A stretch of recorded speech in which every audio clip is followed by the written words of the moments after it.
now. And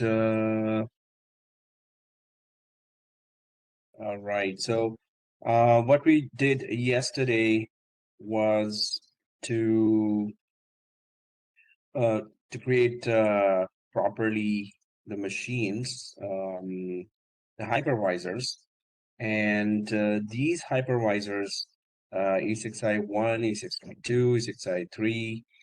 So these hypervisors will be obviously playing a very critical role in for the creation of the whole environment to implement all the advanced topics of VMware and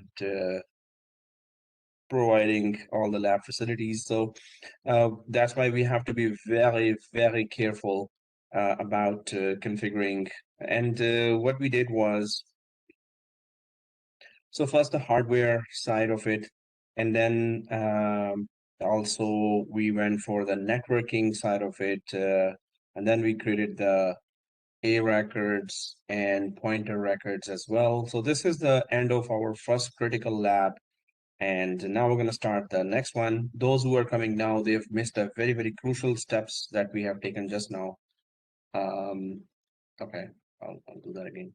Sir, yes, I have a Yeah, question. yeah. Okay. Can you remind me the way we can create the PTR on the reverse lookup zone for every hypervisor, please? Because I have created the three hypervisor, and I have the A records and the PTR of the Windows server. And my problem was to create that that reach on that PTR on the Windows server. Okay, you can quickly share your screen, Yeah. or Just 1 minute. as the video is Oh, being uploaded. my Yeah. my my my virtual machine is okay. If you want me to share, just give me 1 second. I will. Which one? You want the Windows machine or also the virtual machine? No, just the Windows machine. Okay, When you just share the screen, all four machines appear, right? So, okay. Give me 1 second. so guys, while Jules is trying to get the screen, I'll just start the machines, four machines. So 2 GB first machine and 444 GB. The rest of the machines, just go ahead and resume those.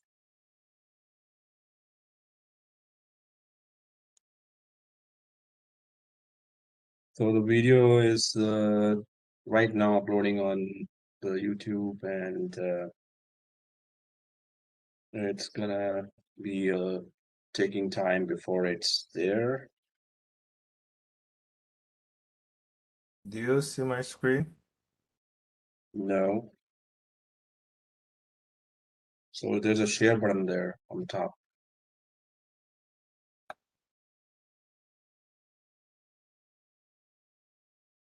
Well, you said 1 second. It's already way ahead of 1 second. Okay. Do you see my screen? Okay, good. Yeah. Morgan.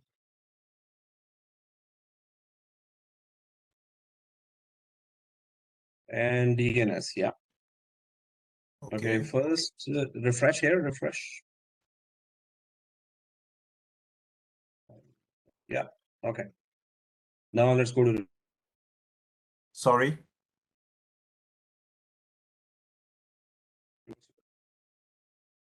yeah, and domain zone. Yeah. Okay. So where Yes. are your records, man? I have the Windows server No, where the and that we created. okay. Okay, so you didn't create all the records at the last of the class. We were doing that, right? Yesterday. Yes. So you didn't do the A records. The forward look zone side has to be done first, and automatically it creates the PTR records, right? Yes. So if you haven't done the for lookup zone side, then PTR will not be created as well. Um, well, I'm just thinking that, okay, shall we go through it or should you see the video and do that? Because then, there's a very long lab ahead of us. Uh, If you're if very, very quick, I can show you if you're yes, quick you and can it's slow. you I think you can just show me one case. I will do the rest. That's good. Okay, so right click on the GUID hum.local, the domain zone. Yeah, Yeah. right click. Go to the second one, new host A. No, Oh, new okay, host. yeah, yeah. Okay. And then you have to very carefully give the name what you gave to the hypervisor. So it Okay. was GUID. So where's the hypervisor? Yeah. So Okay. it Take this name. not this name. You have to start the hypervisor, and inside the hypervisor, the name that you give, you have to give it here, and its IP. Okay.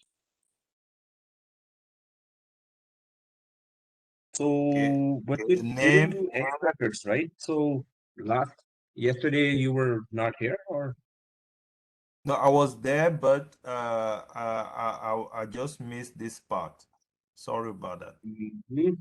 Okay, I Problem, just but need to yeah, give the name of the virtual machine and the IP address. It's yeah, only the this. hypervisor, the Yeah. inside one, not the outside one, right? So if the name is wrong, that's why I'm saying that you have to start it, go inside it by pressing function key and F2.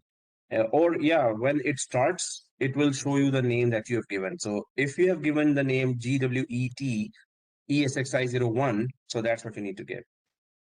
If you remember that you gave this name because I asked first name ESXi01, right? Okay. Okay. Just to be sure that I have understand, is the name display here when the virtual machine will, when the Yes. hypervisor will be fully started? Oh wow, that was fast. Oh, hey, what's going on, man? You did not give the name here as well. Thank you. Hey, you were in AWS class or you were, hey, there's nothing configured there in the like we configured name, we Oh, configured the IP, remember, right? yeah, I think I did it. uh, I did it. it's totally untouched. I did it yesterday. It seems Okay, that maybe it to seems the that I did not save I did not save it because it keep the IP address of from of the DHCP. This one yeah, should be so one. yes. So if you have done it, but it did not save, so yes, one small step we miss, and then nothing, everything else goes down. So my suggestion would be now to, wait for the video to be uploaded and then complete the lab before the next Thursday, right? Okay, that's okay, sir. I can do it again because I know how to do it. It was Very just good. for the A record and the PTR. Yeah, but first you have to configure Yeah. the hypervisors, then come here. So that all the steps are in the video anyway. So you should be able to do that. And yeah, that's Okay. cool. I will do it. I'll do it.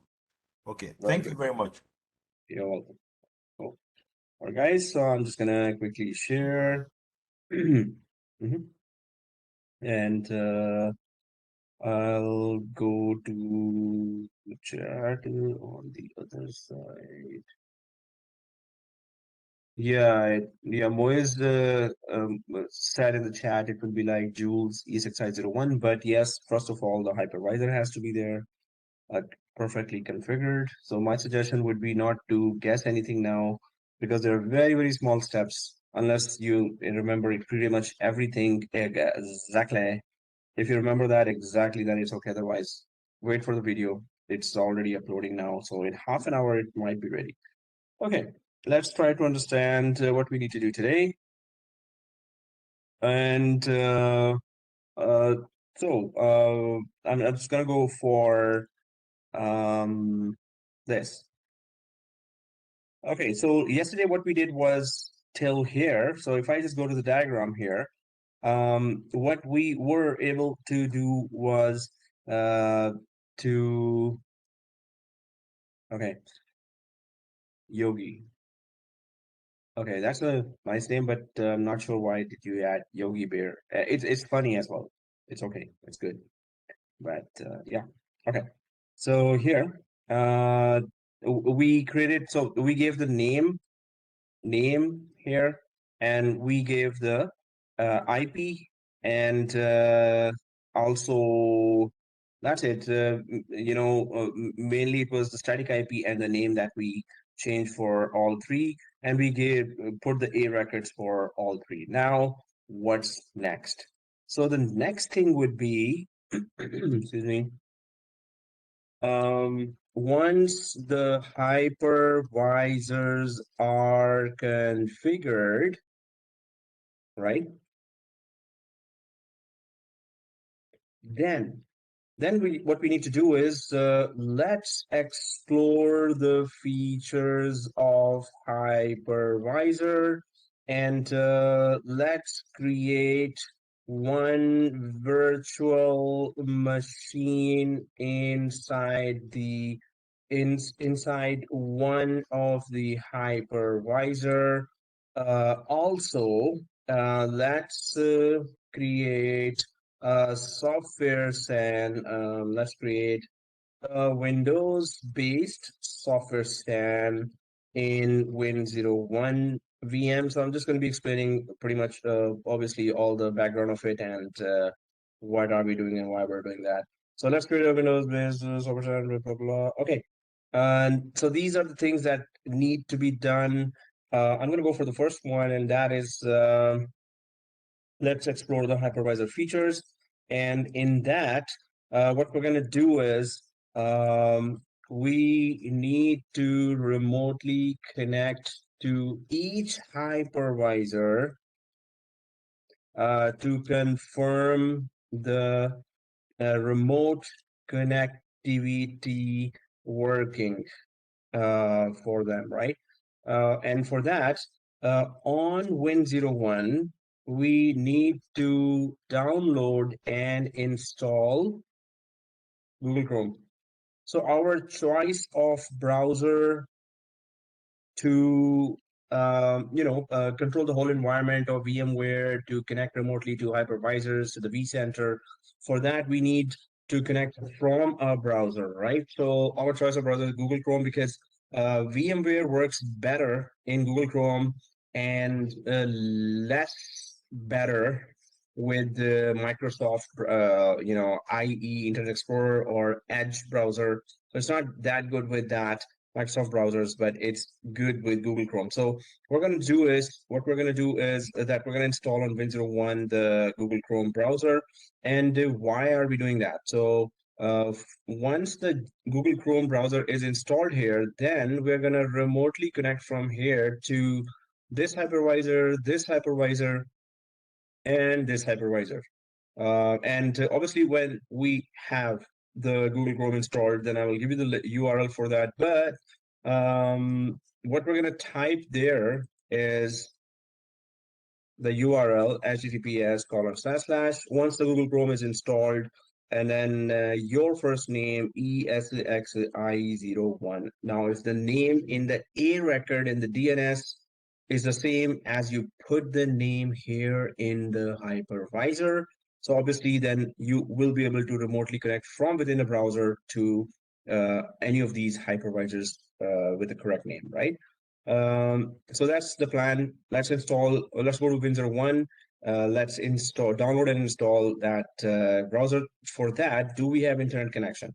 If we do not have internet connection, and we don't, because we have one network card here, and that network card has been given a static IP.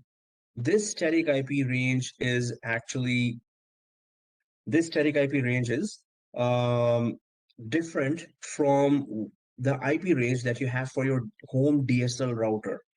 If this IP range was exactly the same range as, suppose your home DSL router range is 192.168.0.1 or 1.1 up to 1.255, So if that's the range, and we have given from that range any IP, then you would get internet even with this static IP. But this range is different, that is different. So first network card, now this samosa shape thing is network card. Hey, did I show the picture of samosas before? Because there are many who doesn't know what is samosa, right? Oh, okay. So anyway, so here this picture represents the network card. So this is the first network interface card, NIC, right? We're going to be adding a second NIC to this machine, and we're going to give it NAT protocol, right? Why?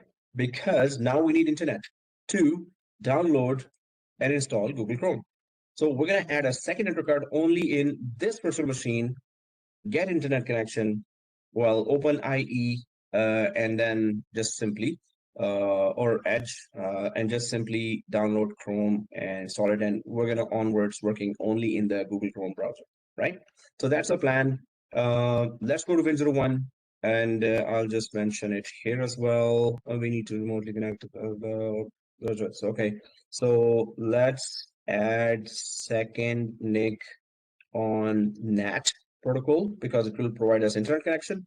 And okay, download and install Google Chrome browser.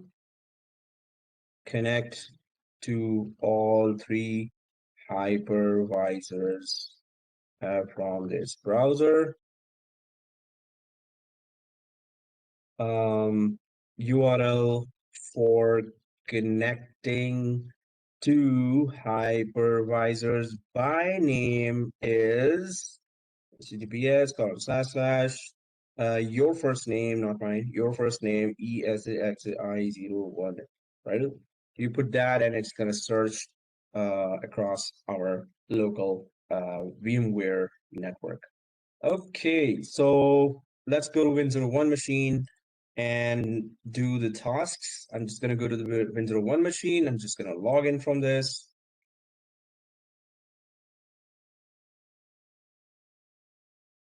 And so I'm going to close this DNS manager because I don't need that for now. I'm going to close this server manager as well.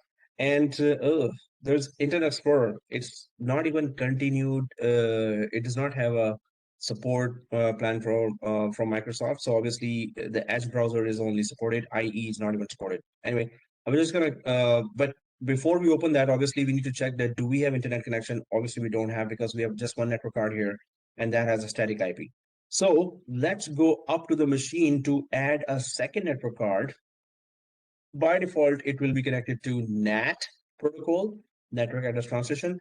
And once we add that network card, we're going to automatically have internet here. So I'm going to right click on this machine, Win01, go to settings, and we're going to leave this first network card as is because all four machines are connected with VMnet, FIF, and Teen 15, right? So I'm going to go for add because I need another network card, which will give us internet connection. So network adapter, click finito, right? And by default, whenever you add a network card, it connects to NAT, which is okay for us right now. So we added a second network card. It is already on NAT, and we're going to press O and K. All right. All right or all wrong? No. Or all is well. Okay, so I am expecting here, yeah, yellow triangle is gone, right? So this means that if I hover the mouse over here now, it should say that it has internet connection. Yep. Missed that step. When you go to Network card. the yeah. Yes. Okay. Where do you add it from? Yeah, so click the add button, this one, Okay. and then you select this. Then what's on That's second? simply finished. No problem. One network adapter. Yeah, select it and then finish. Okay, no problem. All right, cool. And okay, that's it. And Sayed, one question. We don't have to set this one on VMnet 15, the second adapter. So if we do that, then we will lose internet connection. We will not have internet connection. We temporarily right now need a internet connection, so we're going to keep it on NAT. Okay. But once we are done with the downloading Google Chrome, then we can disable it, or we can also put it to VMnet 15. And in future, whenever we need an internet connection, we're going to change it from VMnet 15 to NAT, second one only. So this is just for us to, whenever we need internet, we're going to have it. So right now, NAT, later, yes, we're going to change it back to VMnet 15. Okay. Okay, so I'm just going to press O and K here. Okay, once we have internet connection, and it says here, yes, internet connection here. So let's just open the browser. So when we click the browser here, yeah, it's gonna pop up with these things. So I'm just gonna cancel that. And well, oh guys, before that, because this is gonna be really nasty if we don't do one more step before coming to the browser, and that is to remove this enhanced security of the browser. Right? So how do we remove the enhanced security of the browser so we could normally just download Google Chrome? Otherwise, it's not going to let you do that too. Then it's a longer process here to enable some downloads, plugins, not plugins, features. Okay, so guys, those who are following, go back to this server manager, right? We need to turn off the enhanced security and go to local server manager, local server, and you see this IE enhanced security configuration, right? It is on, let's turn it off. After that, the browser will let us properly download Google Chrome. So server manager, local server, IE enhanced security configuration. I'm going to click the on here and off both these options for administrators and users, off, right? So I'm just going to press O and K. And refresh. Right? So make sure it is off, like these, and then we're good. So once it is off, yeah. Administrator and user both. Both, yeah. Both off. Okay, thank you. Yeah. Okay, so once both are off here, then just press refresh. Even if you don't press refresh, it's off already, right? Because you did it just now. So it's okay. Okay, once that is done, now we can go back to this in IE enhance. In fact, I opened it before turning it off, so I'm just going to close that. And it is off now. Refresh and then just turn it on again, or open the browser again now. And now it should just let us install Google Chrome. So how do we do that? We just come here and just type download Google Chrome, right? Download Google Chrome. That's it. Enter, expand. So Google Chrome, yeah. Download, install. Why am I going down here? Okay, that's it. So Google Chrome download the fast, blah, blah, blah. And yeah, so uncheck if you want, otherwise it's okay. Even if you keep checked, download Google Chrome. And yeah, it shows here, right? It shows here at the bottom. Do you want to run or save Chrome setup.exe? So I'm just gonna click save here, then I'm gonna run. Ready? So save and run. There's the run.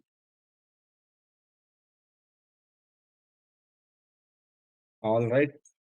Okay, so it's running and it's gonna install that. I'm just gonna press yes.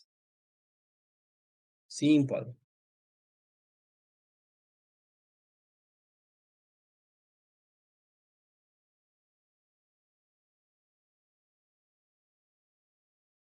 Jules' machine was very fast. I mean, the hypervisor just started within seconds. My machine is slow. That's not good. So I'll exchange my machine with Jules. Thank you very much. Your Google Chrome is taking too long time too. Yeah. Ours is done Hey, already. yours is done already? Yeah, yeah, it's done. Ah, man. Okay. I think you need a new computer then. It's done too, sir. Yeah, okay. So, okay, let them send me some more salary, and I'll plan. Yeah. Right, finally, is the Google Chrome. So, we're all going to be crying together when we will be installing the vCenter. That's the heavy duty. That's like King Kong or Godzilla or something. Okay, so Google Chrome is there. We do not need this IE. I'm just going to go for Internet Explorer, close it. We don't need that. Now, Chrome is our best friend. In fact, we're just going to go down here, right click, and pin it to the taskbar if it opens today. Okay, right click again. Right click the third time, or fourth time. Seriously? Okay. Whenever it works for you, just go for it. So once the Google Chrome is done, like installed, you see that E6i1, E6i2, E6i3 are all three of them are open, are powered on. So obviously we should be able to ping it. So anyway, we're just gonna go for HTTPS directly, and remember the name you've given and the A record you've created, exactly those spellings for the ESXi01. So this should connect us to the first hypervisor. Enter.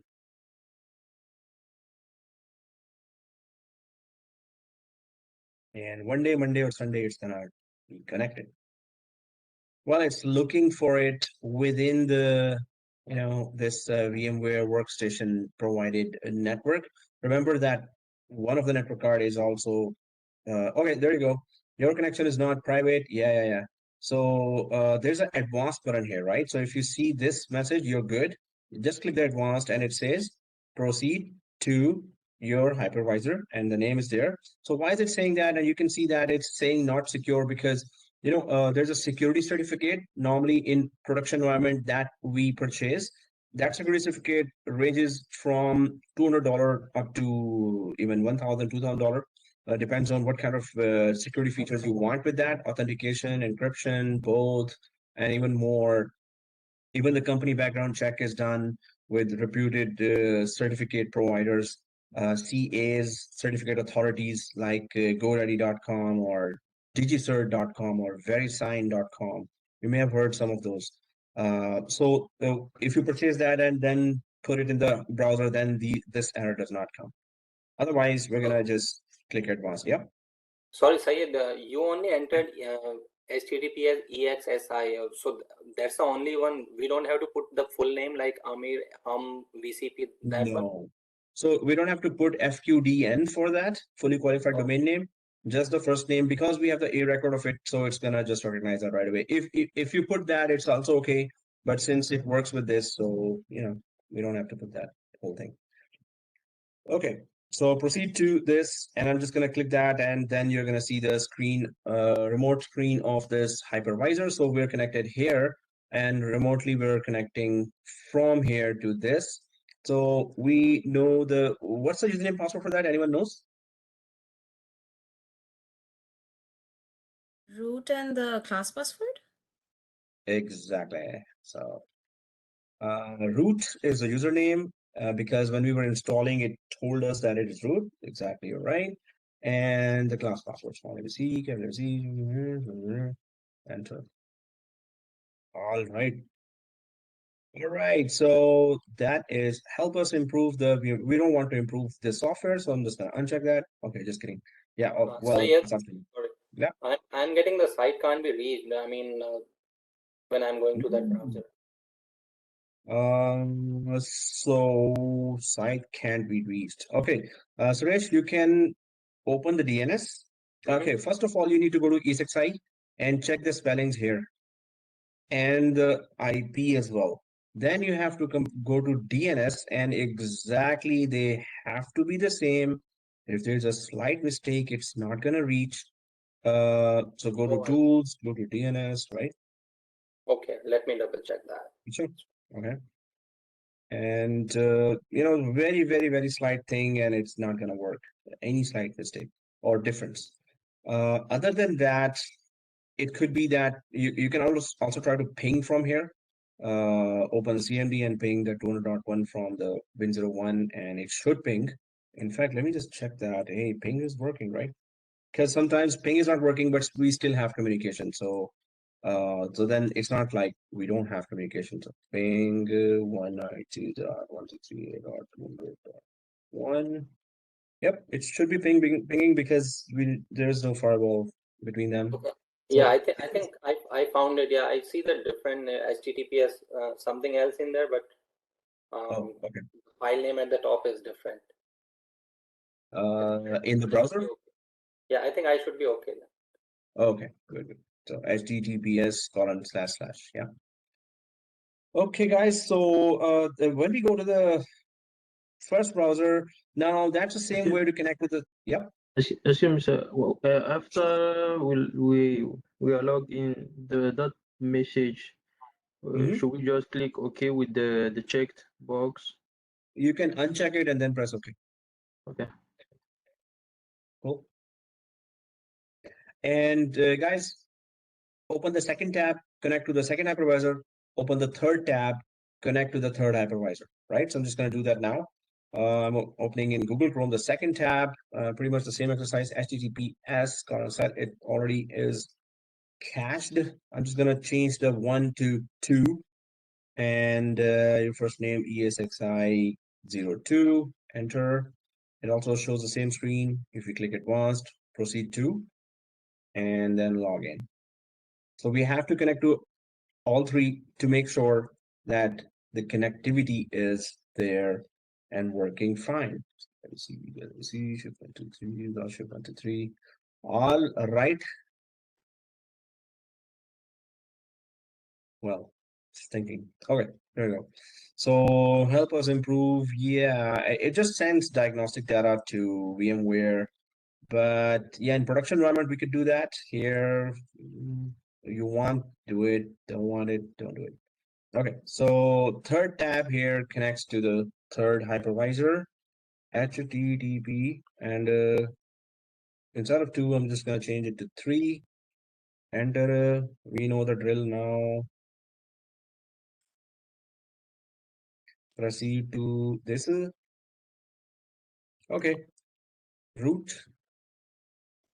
C, capital C, shift 1 2 3, without shift 1 2 3.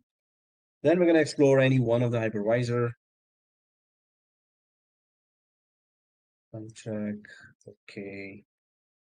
Okay, Leonard says someone help with the password, please. Oh, don't tell me. No. Okay. So if you forgot the password, yes, that's not good.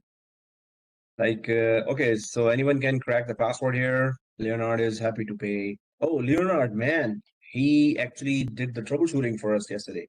So he's still the chief guest. So anyone, Leonard, if you forgot the password, that's very difficult. You can Google how to crack the password of root for a hypervisor 7, but it's pretty long procedure.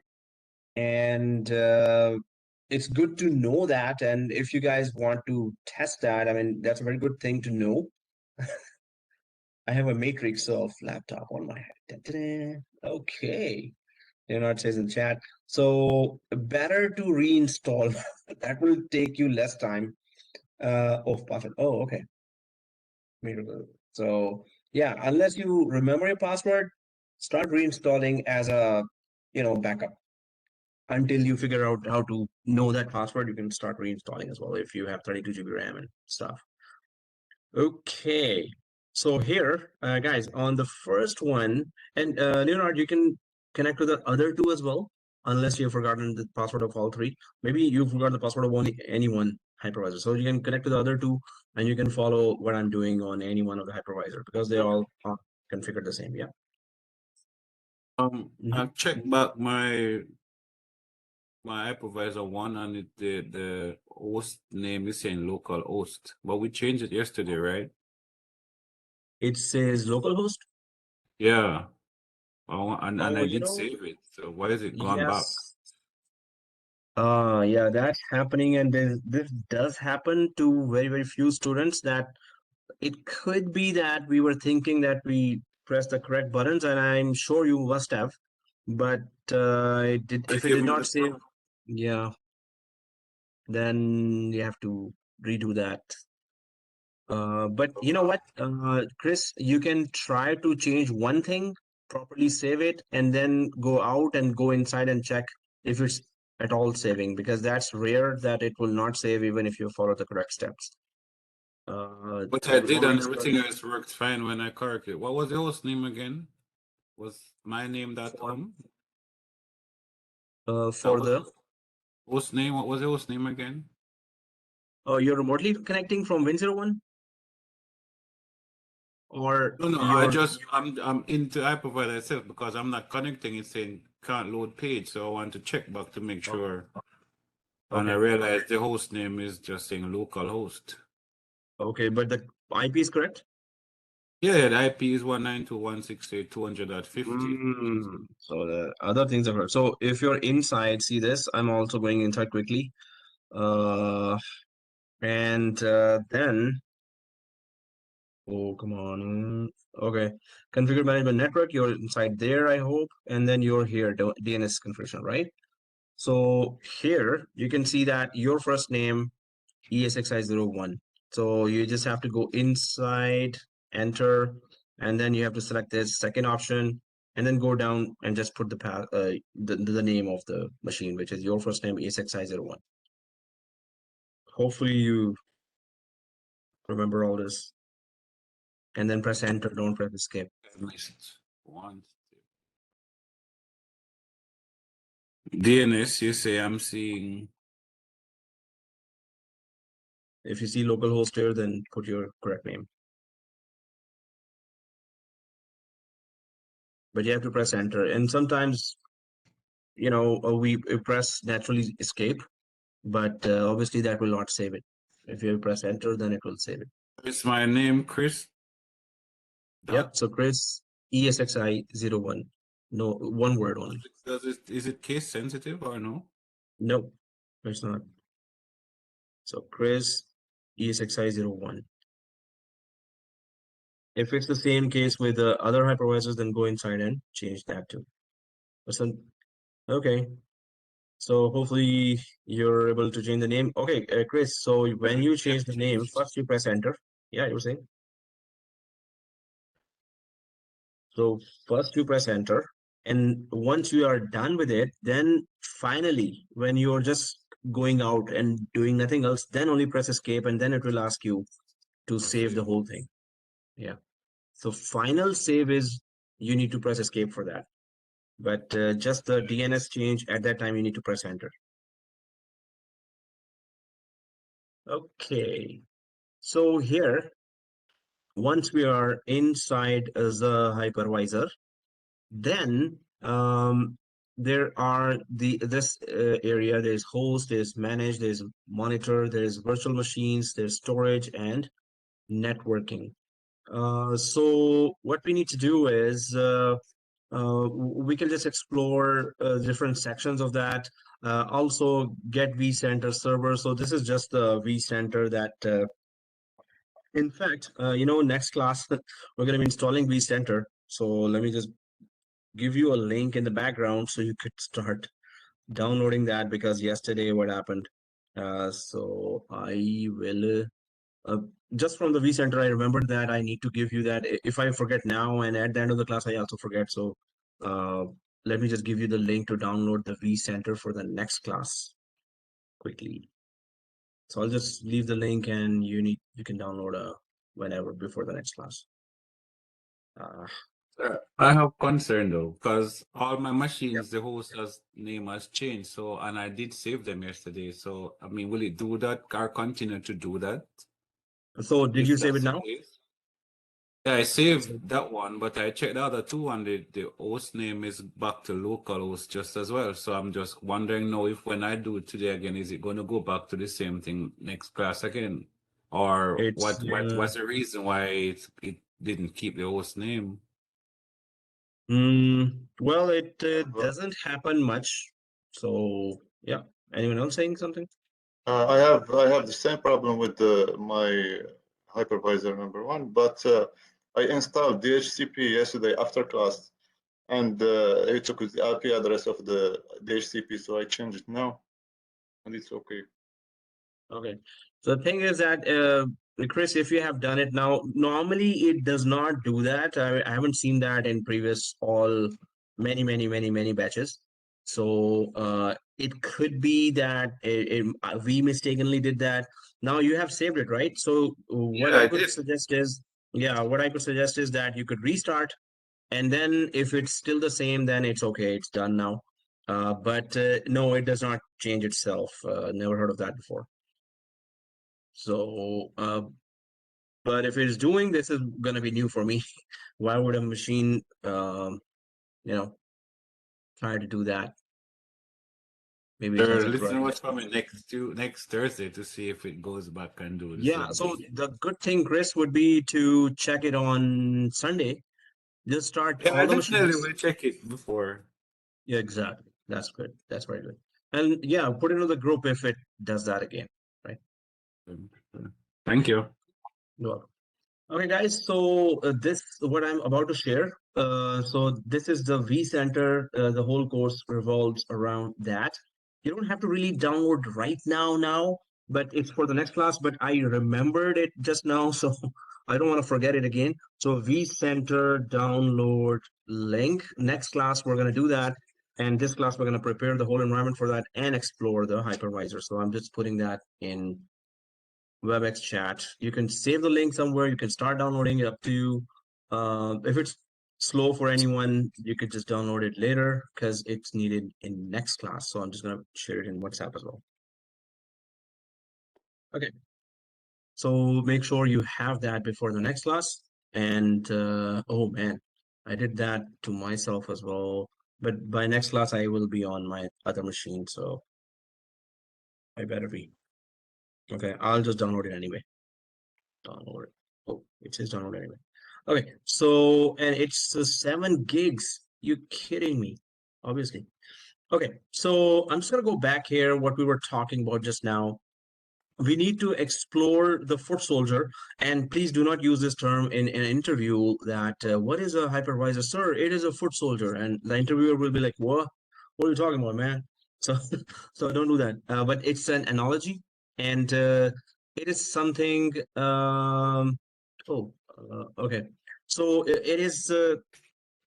Suppose it's a big company that you may have 400s of those or 1,000 hypervisors, and without that, obviously, you don't have any environment. So this is very important to know at least one of the hypervisors inside out.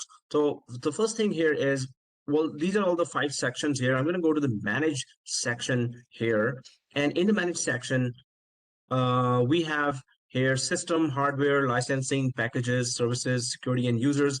Uh, so I think somebody's mic is up and we can hear somebody breathing. So please, everyone, please check your mic and mute. Thank you.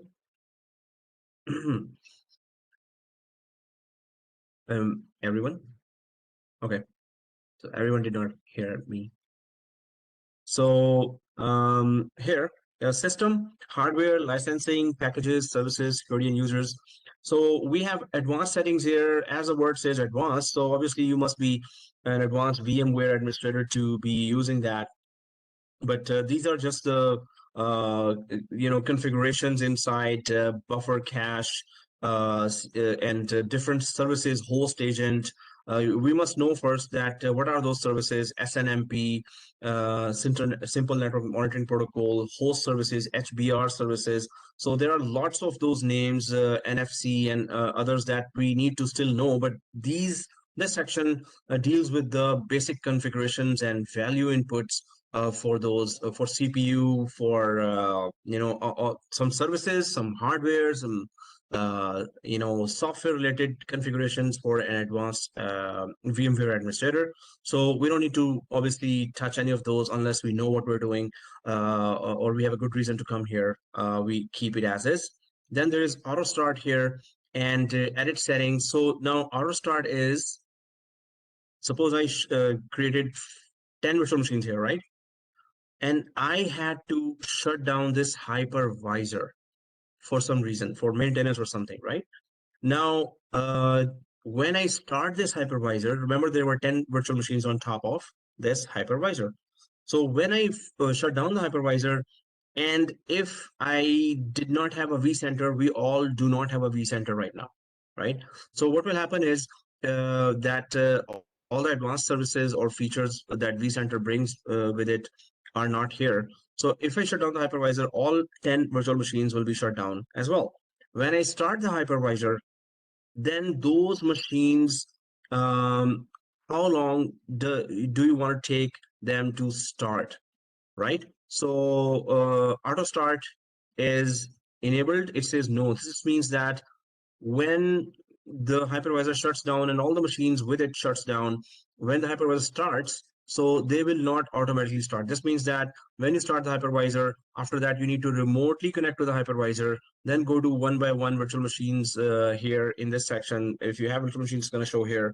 So then you will have to power on the virtual machines manually. But if you want them to start the hypervisor, like the virtual machines, you want them auto start, when the hypervisor starts, then you can change it to enable or yes, change enable to yes. But why would by default it be no? Why don't, if I start the hypervisor and there are 10 virtual machines on top of it, shouldn't we want them to automatically start? Well, in a production environment, it's kind of up to you. Like maybe there are some critical virtual machines here that are heavy. So when they start, then other machines actually cannot start, or they take even much, much, much longer to start, right? So if you manually connect here and then start the most critical machines first and do not start the other machines, then that is better. Instead of all 10 machines start together, and the most critical machines also takes longer time because all the other machines are also starting and they need CPU and RAM to do the starting process. The most critical machines will take even longer time. So why don't you just remotely connect and start the most critical machines first, and then let the other machines start as well. So there are, by default, they don't, it's on no.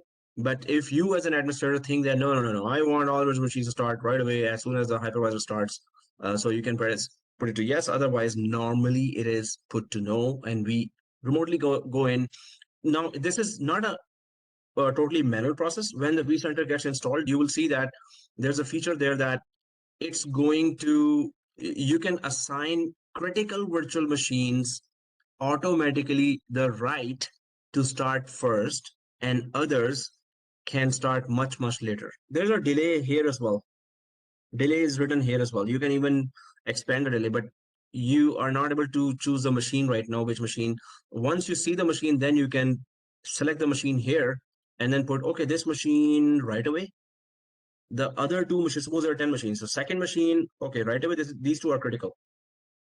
Third machine, fourth, fifth, sixth, seven, eight, nine, you can put here 300 seconds or 500 seconds, or whatever you want to put there.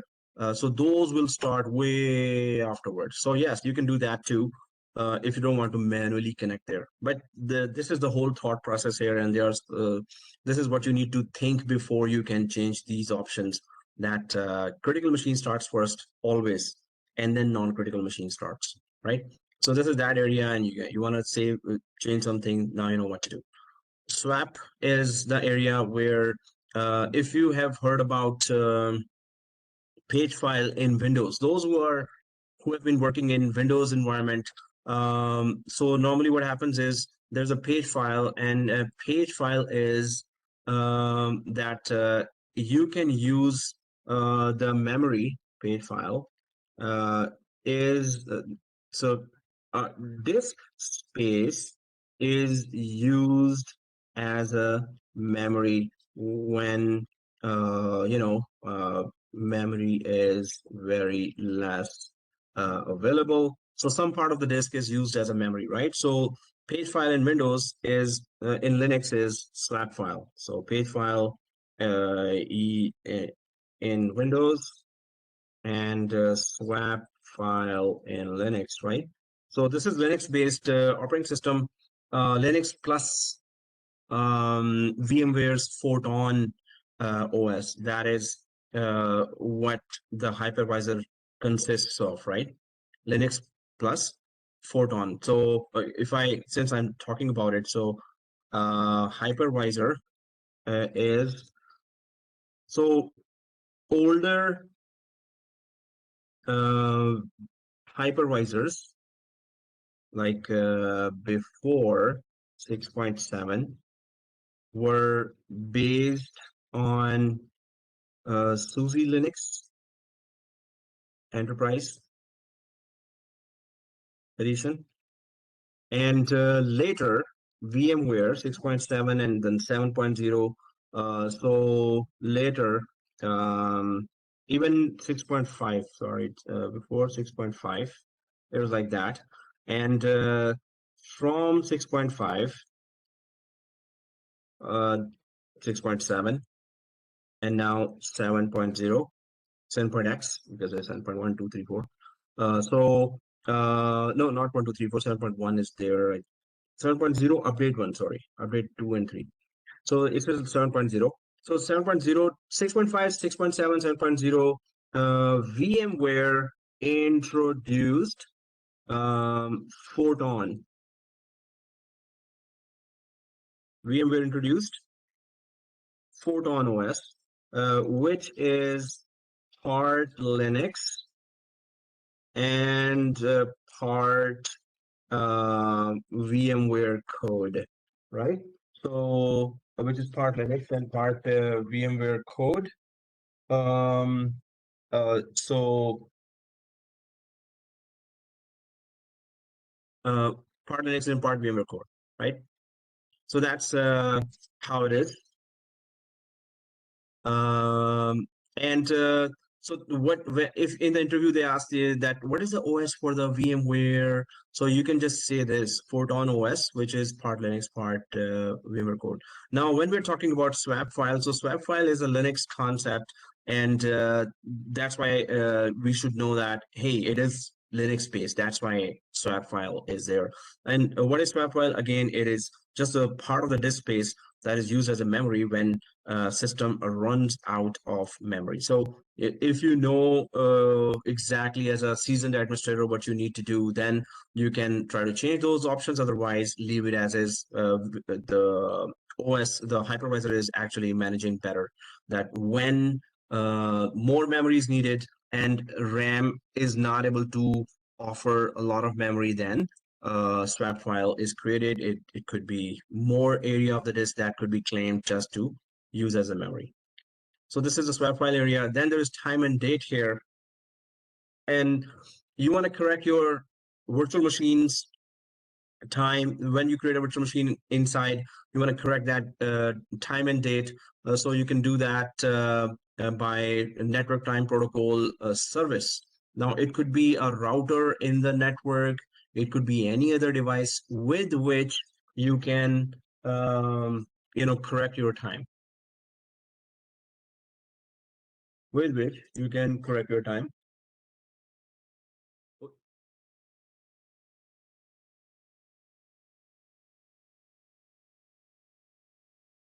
So that NTP or network time protocol device, we don't have that. So when the virtual machines get created, they will correct their time from this hypervisor. And this hypervisor in our specific environment will correct its time from VMware workstation, and that VMware workstation is correcting its time from our laptop. But in a production environment, the hypervisor can correct its time from either the router, and you can just give the address or IP of that router network interface, or just from internet you can give some URL that can that this hypervisor can synchronize its time with. In production environment, that's how you can do that, right? But this is just to correct time, and obviously if the time is incorrect, suppose it is different time than what we have. This is a universal time, right? UTC. It's not Eastern. We are in the Eastern. So like we are -5. So we can just check that, oh yeah, it's correct still or not. But the thing is, if the time is incorrect, network services will be affected, and you won't be able to connect many of the network services if the time is wrong for the device in that network, right? Okay, so time and date is here. Then hardware. Now, if there were our environment is virtualized right now. If it was our direct hardware on top of which we have installed hypervisor, then it would have detected the motherboard, underlying motherboard of the whole physical server, or PCI slots, SVGA, or display adapters, whatever there is. So it would have detected all that, but it does not. This hypervisor was not installed on top of a bare metal physical server like server of HP, IBM, right? So that's why it's not going to show that. That's the same for power management as well. In fact, it's not the same. PCI devices is for hardware. Power management is just if you want to change policy, then do you want to run it on a balance mode or low power just to save power, or high performance, which consumes more power, obviously, right? So this you can always do better to put it on balanced. But if you really have no, in Canada, in North America, in Europe, there's not much power issues there, right? So, and you really need good performance. And if it's a good budget company, then yeah, they would go for high performance because they will have more power consumption. Performance will be still good, right? But otherwise, balanced is okay. Licensing, obviously, right now it's evaluation, but many of you might have access to the VMware software in D2L Brightspace VMware official student site. So you can just download that license and you can put it here. It's a 2-year license key that you can get. Otherwise, we're right now for 60 days, we have all these features available that are necessary for the course. Packages, if any of you are Linux experts, then normally we install packages, which is just third-party software or some feature here, fiber channel over Ethernet, say NetExtreme. This is a driver, Broadcom NetExtreme driver for network interface card, Ethernet adapter, right? So if you want to put some third-party software or the drivers for the devices, then you can come here. Even you can see Cisco here. So proceed. I'm not sure what's going on with these hypervisor, but the setting from the static IP address changes as well to use dynamic for all 3 machines. I change it when I try to log in. It's giving me, it's not loading, but when I use the IP address, I'm connected to the interface. So I'm not sure what's going on with that.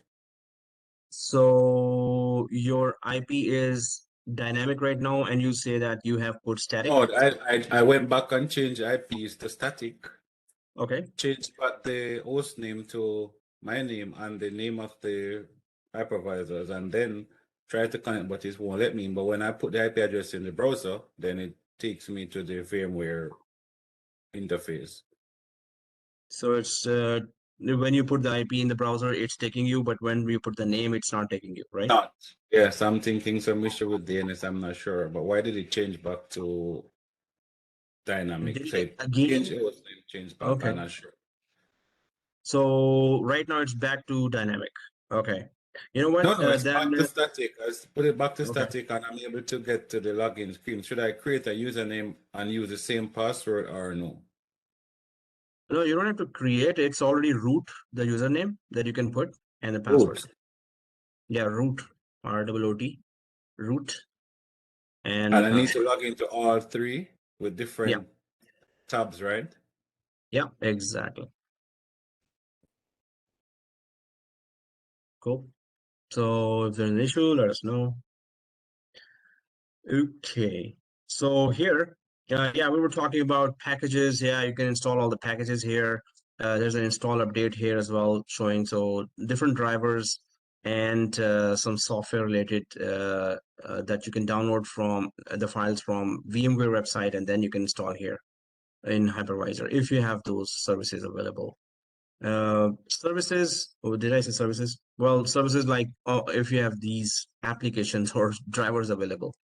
Then comes the services, and these are obviously, if you stop any of those service, some functionality will stop working. Okay, what is DCUI? So DCUI is Direct Console User Interface. So which area is this? You can see it is running DCUI. If I go to my hypervisor, this area is called DCUI, Direct Console User Interface. So we are directly interacting with the hypervisor by configuring it, right? So this area is for any hypervisor where it is stopped always here. This is called DCUI. Now we were able to go inside the hypervisor because this service is running. If we stop this service, then we won't be able to press up a function key and F2 and go inside the DCUI. The whole interface will be stopped for us. It will be not accessible anymore. So this service is running thanks to this service. And so same like this, Active Directory service is stopped right now. Network time protocol service is stopped right now. Daemon, there's this word daemon, as we say, but those coming from Windows background, they say daemon. Oh, really? Linux has daemons. Wow. And when is Halloween? It's tomorrow or the day after? Okay. Oh, tomorrow. So yeah, daemon. Okay, anyway, so NTP daemon is actually a service. You just call it daemon in Linux, and Windows you call it service. It's just some service which is running some feature. So there are many services here which are stopped and started according to the need. They are stopped, and whichever is needed right now. Right now, we don't have any communication with the vCenter because we don't have a vCenter installed in our environment, but the service is still running. Whenever we install vCenter, it's going to communicate through this VPXA agent or daemon, right? So these are all the services that some of them are needed right now, some of them are not needed, but whenever they are needed, they will be turned on, and that feature will be available for us. And security and users, you can create a lot of users here. Acceptance level here is partner. What that means is VMware certified, VMware accepted, community. So partner, accept only partner, and VMware signed and certified VIBs. And then VMware certified, accept only VIBs that are signed and certified by VMware. So these are all the connectivity related stuff that you can not only connectivity, but also what you can download from VMware, what kind of software are available for you to be downloaded here, what software are compatible. So all for that right now. If you have some in your company VMware certified professionals, you have more access to better software that you can install. VMware accepted also. You can install that, but it's a different category. Partner is the lower one where maybe your company does not have VMware certified professionals, so you don't get a lot of services and support from them. And then there's community that you want to connect with, the community, those who are developing the software. So partner is good for majority of the cases, majority of the configuration areas. Authentication, yes. So you can see, I was telling you in the diagram that we installed Active Directory not to provide authentication, authorization, or auditing to VMware. VMware does not need it from Microsoft Active Directory. But because Active Directory will be available in pretty much every environment you go, if there's VMware, there will be Active Directory. If there's Active Directory, there will be most probably VMware as well. So how to connect these to each other, right? So for that, we have installed Active Directory. So yes, the hypervisor can connect directly to Active Directory. What does that mean anyway? So what does Active Directory really provides? I mean, suppose when you get hired in a company, so your user account actually will be created inside this tools and Active Directory users and computers. So when your user account is created in Active Directory users and computers, then that user account is in a Microsoft environment. How can that user account, suppose you're a VMware top administrator, but your account was created in Microsoft Active Directory, but you're a VMware administrator, right? So you need to access VMware. So how can your Microsoft account, which is a totally different vendor, it can access VMware environment. So for that reason, you have to connect the Active Directory to VMware, so the user accounts created inside Active Directory can access VMware environments, right? So that's how it is. And I'm going to show you obviously how to connect Active Directory, and then how to, we're going to create some extra accounts in Active Directory, and then those accounts will be actually logging into VMware, which is a totally different vendor. So for that, you have to connect them with the authentication system. Their VMware's authentication system has to be connected to Active Directory and vice versa. So we're going to do that when we install the big application, the vCenter. After that, we're going to do that. Certificates, this is the same thing that we were talking about before, that security certificate. You can even see that right now it is self-signed certificate here, which is not, accepted as a secure certificate, or none. So, yeah, so that's why there is, you can purchase a security certificate from any certificate authority, like DigiCert. I've been saying those names again and again. DigiCert, VeriSign. There are many others as well, certificate authorities or CAs. So you can purchase from there and install it here, and then this hypervisor will be considered as more secure, right? So here you can import the new certificate if you have purchased it. Users, if you go there, so you remember that we just logged in from this user, root, which is the administrator of this machine, right? So, but you can create more users here. Then what kind of roles you can give? That's the next screen. Suppose you create another user, and that has anonymous permission, not logged in user, cannot be granted, or no access, or no cryptography administrator, no trusted. Well, it's all no, then why do you want to create a user? Okay, read only, maybe you just want to see the environment. Maybe there's a new recruit and he or she is a junior administrator, and you don't want him or her to mess with any of the settings, so you give read only for the first 2 weeks, or first 3 months. Or trusted infrastructure administrator, you can create another account and give this role, so all the features that person can change, or just the view rights. So these are all the rights that you can give to any user that you create in this section. Lockdown mode, we're going to talk about that in detail later as well, because when we install vCenter, then this becomes very important. But what is this? This is just for security reasons. So lockdown mode is that when you want to connect to a hypervisor. Okay, this screen has gone really messed up. I'll just put to another screen. And in this slide, I'll grab that disk.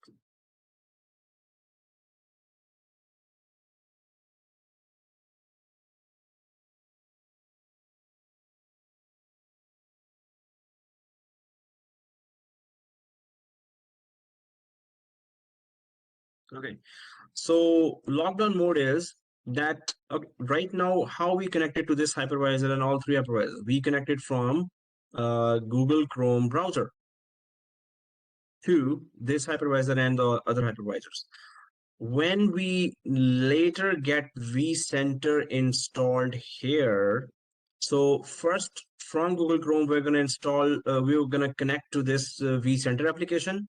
From there, we're going to manage the whole VMware environment. So through vCenter, we're going to connect to the hypervisor 1.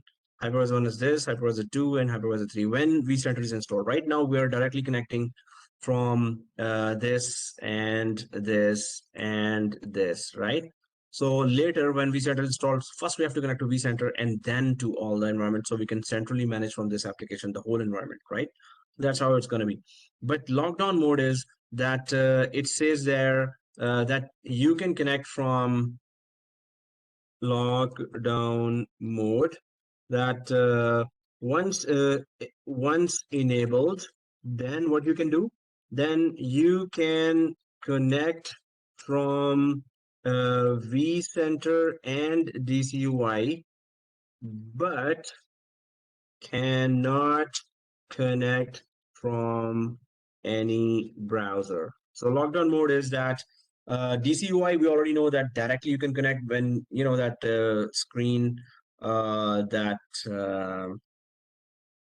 yeah, this screen. This is all DCUI mode. So directly we can press F2, Fn and F2, and then we can connect, right? So that is DCUI, and you can connect from vCenter and DCUI, but you cannot connect from browser. So why is that? Because from browser, suppose you have 10,000, 10K machines here in your company. It's a big company, suppose. So from any Windows 10, Windows 11 machine, anyone can put that ESXi URL and can remotely connect. So you have to block this, you know, service of connecting from a browser to any hypervisor. You have to block this, right? So any browser-based remote connectivity to a hypervisor will be blocked when you enable lockdown mode. And how can you connect? Obviously, you must have vCenter in place first, and you can connect through DCUI, but not through browsers. That is lockdown mode. So normally when you install vCenter, after that, you must keep the lockdown mode enabled. Right now, it is disabled because we don't have a vCenter yet. Right? Okay, so I'm going to go back here and all right, so we talked about all this, and then we go for monitor here.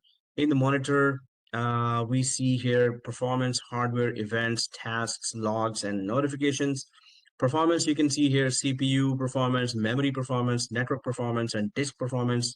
Pretty much it's all real time. So whatever is happening now, it's going to tell, well, there's nothing much happening because we don't have a virtual machine, any virtual machine here yet. But you can just see all those, and then you could put colors there and last hour or last even more than that, or select VMs. We don't have any VMs to select. Hardware, if we go, then it's going to give you the sensors related data, system sensors. So obviously you have to have some kind of first of all, it has to be a physical server on top of which the hypervisor should be installed. So you could know how CPU is performing, how RAM is performing, how overall heat status is there. If it's more heated up, the whole physical server, then you cannot really work on it, right? So if it was a physical server, then you would have seen all this, performance related input. And the same for storage as well. How many disks you have, how much of the disk is really working, or how much space is there. So all this is more physical side, and that how the performance of the disk is, and if any of the disk is down, right? And how fast it is working. So it can all give you real-time information. And then when it goes to events, so whatever events happened, we remotely connected. So it shows that, and whatever installations we have done, so this all shows in the events. Tasks, if there were any tasks performed, refresh services, update options, install date. I could have pressed those buttons here. So the tasks are also with timestamp showing there that that's what you did at that time, right? And then comes the logs file. So log files are pretty important. You want to know what happened at what time. Yesterday also we discussed that. So log files really save in a text file whatever event happened with a timestamp, right? So log files about vCenter, logs file about VMware Observer daemon or warning logs, or VM kernel related logs, which is the hypervisor related logs itself, what's going on inside the hypervisor, if there's any kind of event that is supposed to be reported. And anyone connected from shell, like commands, giving commands to that. So all kinds of log files can be found here. Notifications, yeah, if there are any notifications, it's going to give us. If for now there's none. All right, so these are manage and monitor sections of the hypervisor, right? And then there starts coming in virtual machines, storage, networking, right? So those are the sections that we need to really understand as well. So there's obviously when you create a virtual machine, it's gonna appear here. We're about to create now a virtual machine. We're gonna be installing actually an operating system inside virtual machine. The operating system that the file Windows 2019, we all have that Windows Server 2019, right? So we're gonna install that. So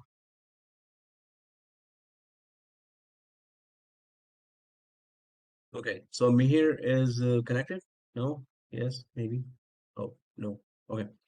So yeah, here now we're gonna start creating a virtual machine, guys, and then we're gonna understand the storage part of that too, and then we're gonna understand the networking side of the hypervisor as well. Virtual machine, obviously, we can create a virtual machine here, but what is then storage and what is data store here? Data stores have adapters as well. Data store has devices, persistent memory. So this and then networking as well. So what we're gonna do now, and it's gonna take some time as well. Obviously, the Windows installation will be. So let's explore the blah. Okay, so that's the first thing. URL. I think it's done. Explore features, but let's create one virtual machine inside one of the hypervisor. Let's create a Windows-based software and Windows-based software. Oh, yeah, software SAN series in Win01. So that's the third major task. But the second major task is Aziz that we're going to. Okay, where's it? Oops. Let's create one virtual machine. Now, when we create a virtual machine, I want you to know then if you're in a company where it is possible that there are some very small companies as well that don't have the budget to purchase the licenses of vCenter enterprise grade application, right? So they only have 2 or 3 hypervisors. Now, if it's just hypervisor based environment and there's no vCenter to centrally manage the whole VMware environment, so in that case, how to install a virtual machine with an operating system inside, and also we're going to know some more components of that during the installation of a virtual machine, that how hypervisor really works. So now our task is let's create one virtual machine inside one of the hypervisor. Let's create a VM inside hypervisor 3, right? It could be any hypervisor, right? Second thing is let's copy the ISO of Windows Server 20. Everyone has that 2019 or 2016, whichever you installed the Windows. From the laptop to our Win01 VMs download folder, right? So we're going to copy that. The main purpose is to create a virtual machine, attach the ISO file of Windows Server 19 to that virtual machine, and then start the installation of the operating system inside the virtual machine. So download that and then upload it to the data store of a virtual machine of data store of a hypervisor. Okay, what is a data store? That's a new term, right? Of a hypervisor. Let's start the wizard of virtual machine creation inside hypervisor 3 and attach the ISO to the CD DVD of the virtual machine, right? Now I have used the term data store. Upload it to the data store. Oh, what is a data store?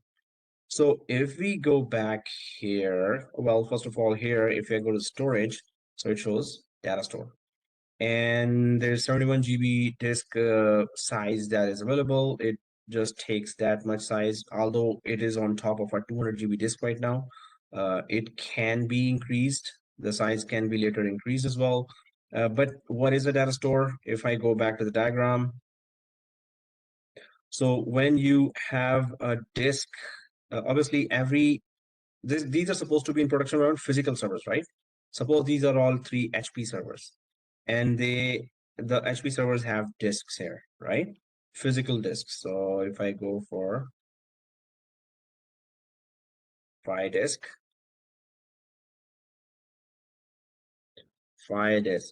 so that's a physical disk, and physical disk has data store.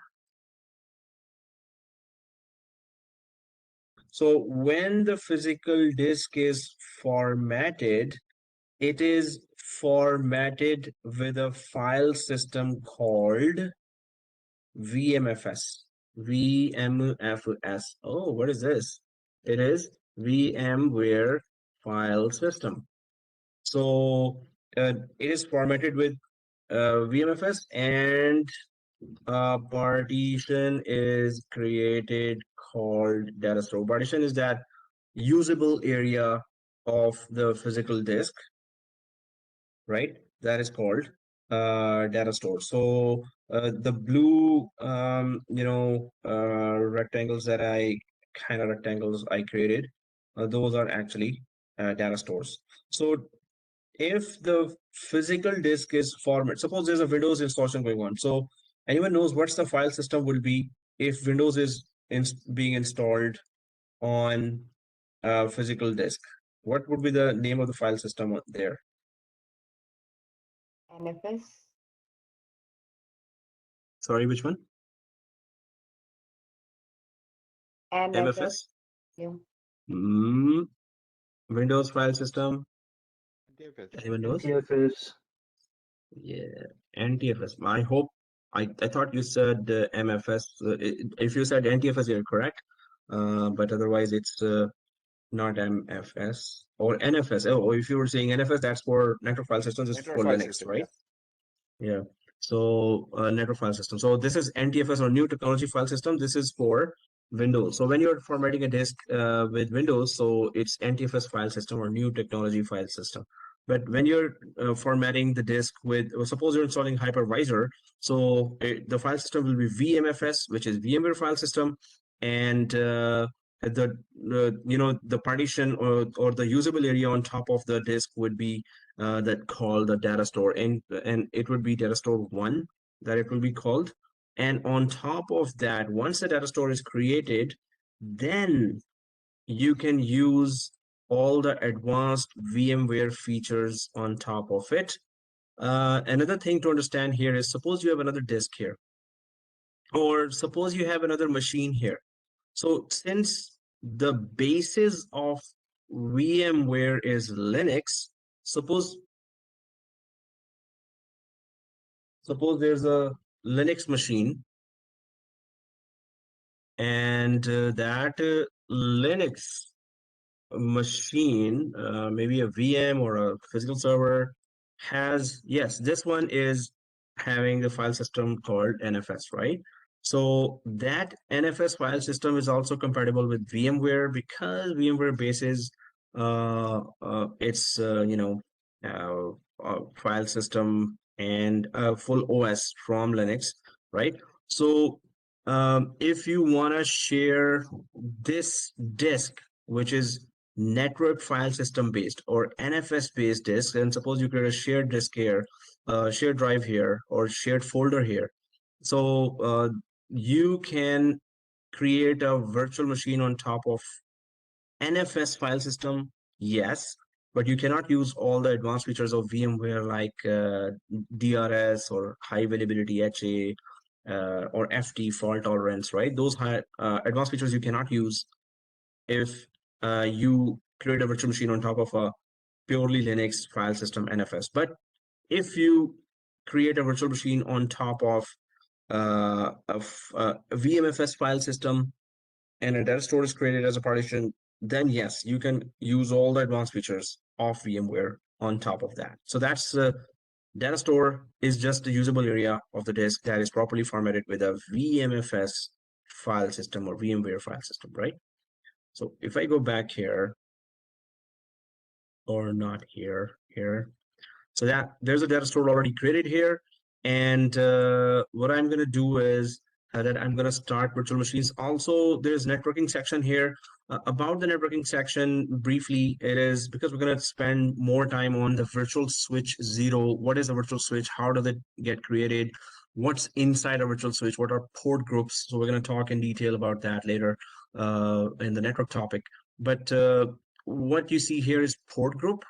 And port group is just like if you have seen a switch before, right? So if you have seen a Cisco switch before, or Cisco switch, if I just put a picture here, images, and then I drag it here, so you can see this, right? Now these are the Cisco switches, and in a typical Cisco switch, you see all the ports here. So it's a 48 port switch, I guess, and this 48 port switch has all the ports. So this port, one computer, the cable connects from one laptop or computer or desktop to this port, the second computer here, third computer, fourth, fifth, sixth, and so on, right? So a port, this is a port to which a one computer is connected. When we say port group here, this is a port group, and the port group name by default is VM network. The only purpose of port group is in a virtual switch. Let me just create the whole thing since we're talking about that now. Oh, what icon normally I choose? Yeah, what color I choose? Yeah. So when you install a hypervisor, a virtual standard switch gets created. Why? Obviously, the virtual machines need a network. So you have to have a virtual switch, vSwitch 0, and its name is vSwitch 0. Whenever you install a hypervisor, a vSwitch 0 gets created. Now, obviously, its purpose is to provide networking to virtual machines. So when the virtual machine is installed here, that virtual machine has to connect to a virtual switch. That virtual machine's network card has to connect to a virtual switch. So this is a virtual machine's network card. This is the physical server's network card, right? So that virtual machine needs to connect, and in order to connect this virtual machine network card to a virtual switch has a feature called port group. So virtual machine connects to port group. It's not parental guide, it's a port group, and port group is just a group of ports. What is a port? To connect a virtual machine to some kind of port. So it's going to connect this virtual machine's network card to a port group. Suppose you have another virtual machine here, that virtual machine's network card will connect to the port group. So it's normally it can support 128 ports, or 128 virtual machines can connect to this port group. And you can create multiple port groups, even 128 port groups themselves you can create here, but one port group can connect 128 machines. So this is just like that port that I showed in the Cisco switch. The purpose of a port group is to simply connect a virtual machine through the port group to the virtual switch, and then this virtual machine connects to the port group to the virtual switch now, and this virtual machine is connected to the port group to the virtual switch. Now they can, all three can communicate with each other, they can transfer data with each other thanks to the port group that is part of the virtual switch. So if port group was not there, there is no way a virtual machine can connect to a virtual switch. So the main purpose of port group is, which is part of the virtual switch, is to accept connections from virtual machine's network card and tell the virtual, hey, virtual switch, virtual machine is connected to us. Virtual switch, okay, no problem. Let them communicate with each other. Thank you, port group. That's what port group does. It just simply accepts the connections on behalf of virtual switch, and then let them all communicate with each other. The virtual switch, in turn, is connected to a physical network card. physical network card is connected to some outside physical switch, like this one, right? So that physical switch,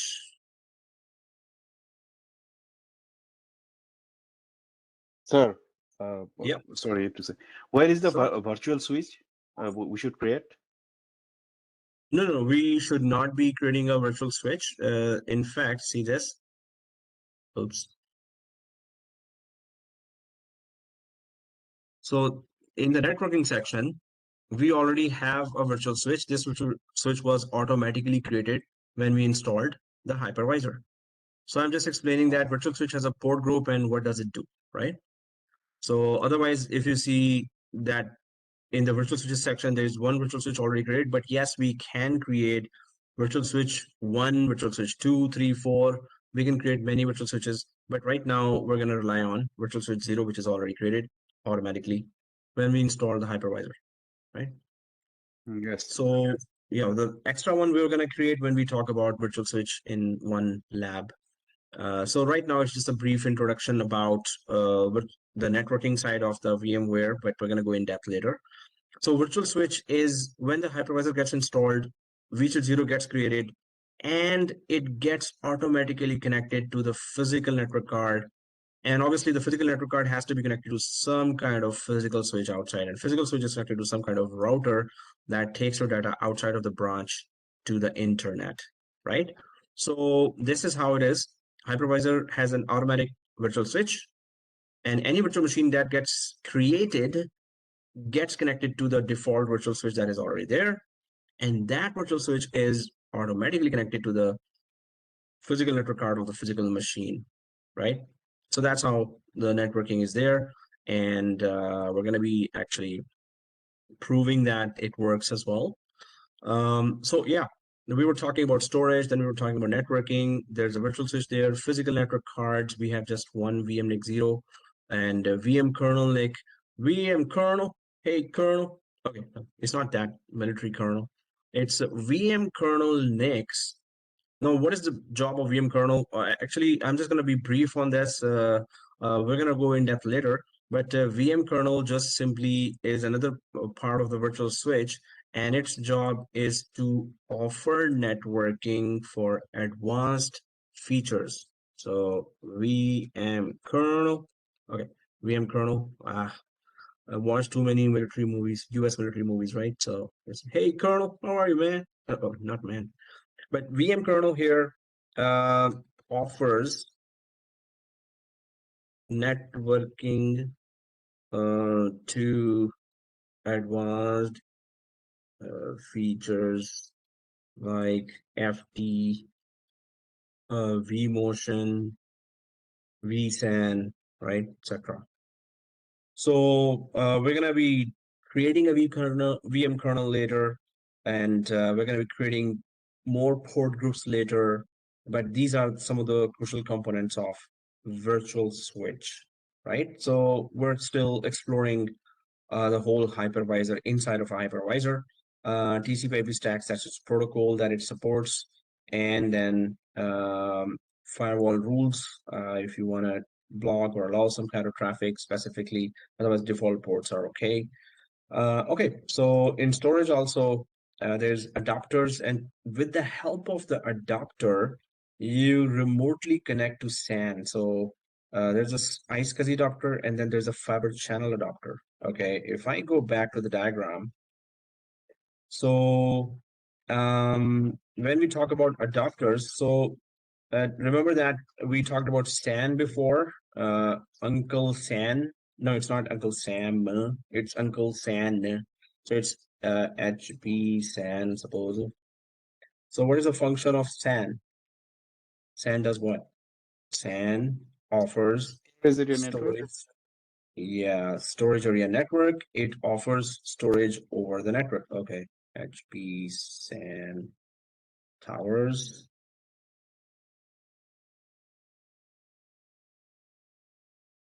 Really? I was looking for that ideal SAN tower. Oh, it just went for other towers as well. So edge.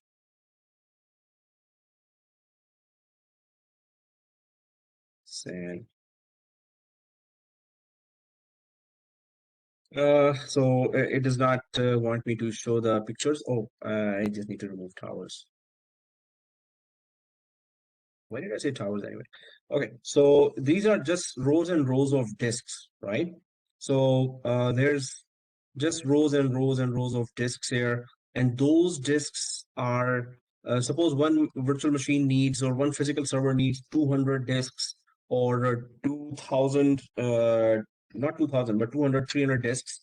So you can have one tower case here, second tower case. One can have 50 disks or 100 disks here, then the other one has another 100 disks, another one has more 100 disks. So those are SAN solutions, right?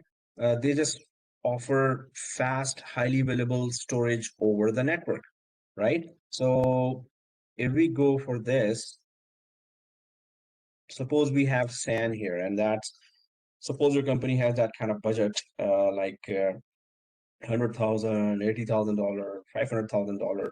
So there's a SAN solution here, and there's lots of disks here. So what you with the help of adapters, which will be used through the network interface card, those adapters will connect the hypervisors to SAN disks, right? And those SAN disks, suppose this hypervisor needs 50 disks. So it will connect to 50 disks over the network. This hypervisor needs 200 disks. This hypervisor needs 75 disks for whatever purpose. So you will just connect it to SAN, and it will provide, if it has that kind of disks, or it will connect to the other SAN box where you can still connect over the network a lot of disks. These are also called LUNs, or logical unit numbers. So the thing is that adapters here, these adapters will help connect this hypervisor to a shared disk provider over the network, or any of the SAN, software SAN or hardware SAN. It will, over the network, connect to any disk that is available using the iSCSI protocol or fiber channel protocol. So about these, so if we go for fiber optics or fiber channel protocol, so fiber optics, right? So it is, you're using fiber optics cable, fiber optics cables, fiber optic switch, or we call it fabric as well. You can call it fabric. It just means that, not fabric, but fabric means that you need fiber optics compatible switches, and network cards as well. So that's why it gets expensive, but it's really good speed, and there's a very less chance of data collisions inside. So the data is transferred fast, secure, and without any delay. So other one is, if the company does not have that kind of budget, then it's iSCSI protocol.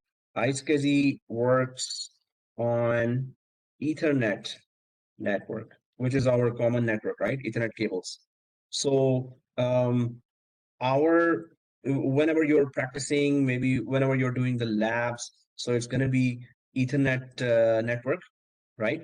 But fiber channel would come till the data center, the servers, and as you know, Rogers and Bell are providing fiber to home, that 1 Gbps download and upload. So then you get really good speeds there. Anyway, so the thing is that we're going to be using iSCSI protocol, which is less in performance, but obviously we can only use that because we don't have the fiber optics related equipment. So if we go back to this, so software iSCSI, we're going to be creating software iSCSI. We're going to be configuring the whole software iSCSI related configurations. We're going to be creating 3 disks there, and those disks will be really, going to get our environment very, very near to a professional one in our training environment, training software. So anyway, the software, as we're going to be using Rescan. Then there are devices here. So when you go to the devices, you're going to notice there are two devices. Everyone notices two devices, those who are following. If you click storage and you click devices here, so do you all see two devices or anyone seeing three or one? Everyone sees two? Yeah, I can see two. Yes, I can see two as well. Devices. Anyone seeing three or one? No.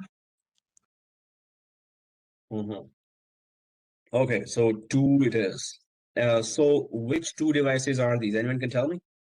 You can see the names anyway, but what are those two devices? What do they do? Exactly same you have on the screen. You exactly what you have? Yeah. Okay. No, what do they do? So one is CD-ROM and one is the actual hard disk, right? So these are the only two devices you will see. But once we go through the software SAN implementation lab, then you will see here three more devices, because we're going to be adding three disks, and we're going to provide over the network three disks to the three hypervisors here. It could be 6 disks, it could be 66 disks, it could be 6,000 disks as well. But once I show you the procedure, you can keep on adding more disks if you want. But the thing is that remember that there are two only. One is CD-ROM, and these are the devices available in ESXi1, ESXi2, ESXi3, right? These two devices are typically any physical server will have these two, one CD-ROM. Nowadays, physical servers don't come with CD-ROM or DVD-ROM. I mean, there are USB ports there. You can have a USB bootable operating system or hypervisor. So, but we see only two devices, remember that. Okay, so persistent memory, if you this is just for on the memory, you want to save something for longer time, even after restart is not there. So then you can use that. But normally hypervisor uses that automatically, and so we don't have to really use that unless we know what we're doing, or once you become an advanced users, then you can save some data persistently as well. Or it's the disk is available for even after restarts, the disks are available persistently. So overall, hypervisor normally manages that automatically, and you're going to see in some other advanced features how it does that. But here we see storage, we see networking, and then the virtual machine. So now the good thing, the best thing should be that we should start creating a virtual machine. But before that, we're going to just copy the ISO of Windows Server 2019 inside the Win01. Why? Because from there we need to upload it to, we're going to do the lab on A6i3, how to create a virtual machine inside a hypervisor alone, right? So we're going to be uploading the ISO inside that data store of ESXi3. What does that whole thing means? If I just go there, so we're going to be first uploading. So from the laptop, we're gonna copy the ISO Windows Server 2019 here in the disk of Win01.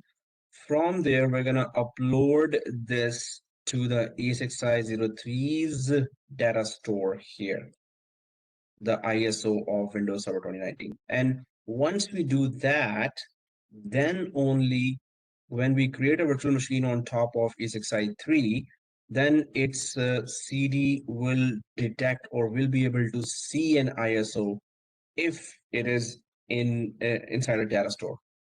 If it is in Win01, virtual machines won't be able to see that if it is there. And obviously, virtual machine cannot see whatever is outside of VMware environment in your laptop. So we have to put the ISO actually here in data store 1. We're going to create a folder there, and we're going to copy and upload the whole thing here. Then we're going to start creating a virtual machine, and it will see the ISO. Once it sees, we will attach it, and then it's going to start installation of Windows inside. Our main objective for Windows installation is once Windows is installed, then log in. So two things we need to do. install VMware tools and restart. And we're about to have a roller coaster ride because it's gonna be painful. So you're gonna see. Because it's just a Windows installation, right? Yeah, right. You're gonna see. Okay, install VMware tools and restart. Second thing is go to CMD and check and run ipconfig and show what IP from DHCP you got in this VM. These two things we need to do once the virtual machine is fully installed. So it's gonna be a little more painful because now our environment is a bit different. How different? Like we are inside, this is already a virtual environment. So this is gonna be virtual inside virtual, right? So if I go here, so this whole environment already is virtual, right? And we're gonna install inside virtual machine, our virtual machine. So it's gonna be 2 levels of virtual, and that's why it's gonna get a little tricky. So the first thing we can do is we can copy the ISO to the DVD. So if you're on Win01, go ahead, go to this yellow folder here.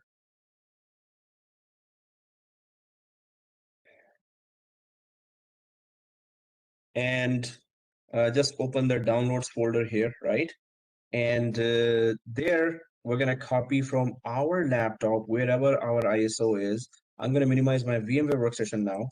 And I'm gonna search in my laptop or desktop, where is my ISO of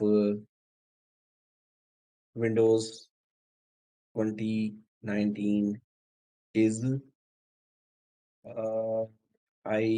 I need to just copy paste it there, right? That is client. Where is Windows 2019? Yeah, there we go. 2016 server. I think that's 2019. So I'm just gonna copy this.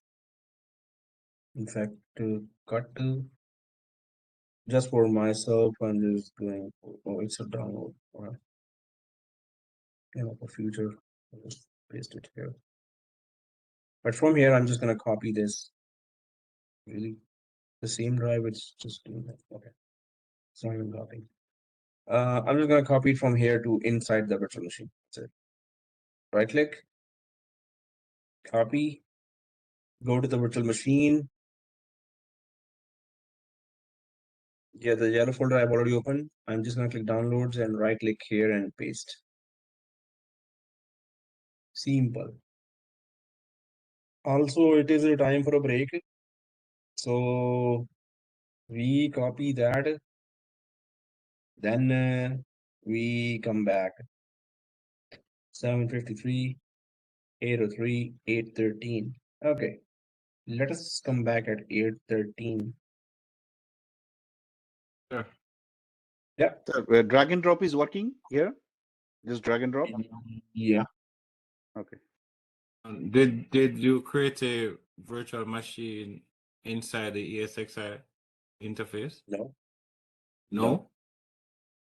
Not yet. I'm about to create. Oh, I see. I'm just copying the ISO first. Oh. Okay. So, all right, muting the mic, pausing the video. Let's come back at 813. One quick question. Could the firewall be preventing my connection from connecting to the hypervisor machines? You're still not able to connect? No, I can connect with my IP address, but not with the name, the local host name, the Chris ESXi1, whatever the name is. I'm not connecting with the HTTPS, the name. I'm not connecting with that one. If I could share the screen, I could show you. Okay, sure. It's a DNS issue. Whenever you cannot connect by name, but you can connect by IP, so it's always a DNS issue, name by name access issue. So yeah, if you can quickly Thinking, connect. but I did check the DNS and everything that was done yesterday is correct. So I'm not sure why it's still having that issue. No, like, where can you share your screen and show? I think you don't have a record and pointer record created, yeah, right? No, I do. Oh, okay.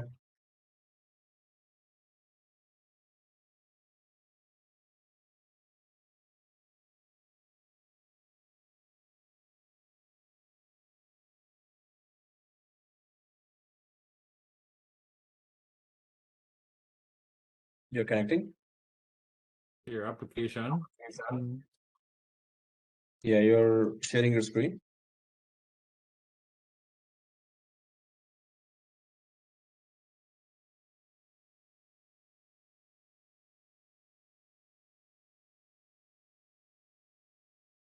Mm-hmm.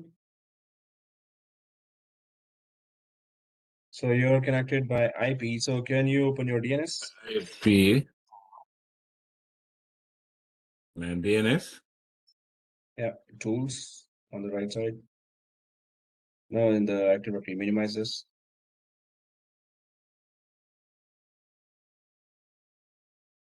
Yeah. Traffic. Okay, go to forward local zone. Yeah, you got all these. 192.168. Go to forward local zone, yeah.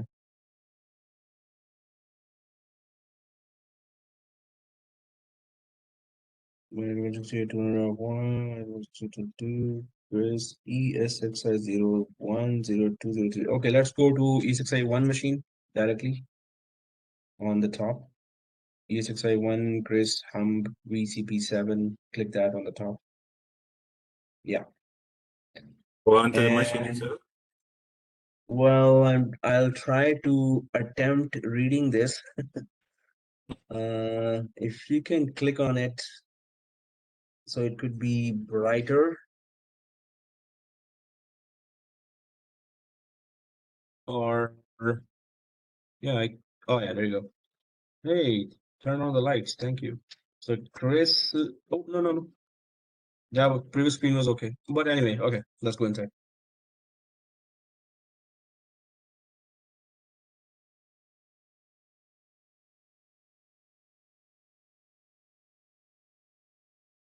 Yeah, configure management. Oh, whoa, what is this, man? IP. So whatever the IP here needs to be given to a record in the DNS. So the IP is I was 50. wondering, but no, but we started this IP address to Okay, be for issued second. at 50.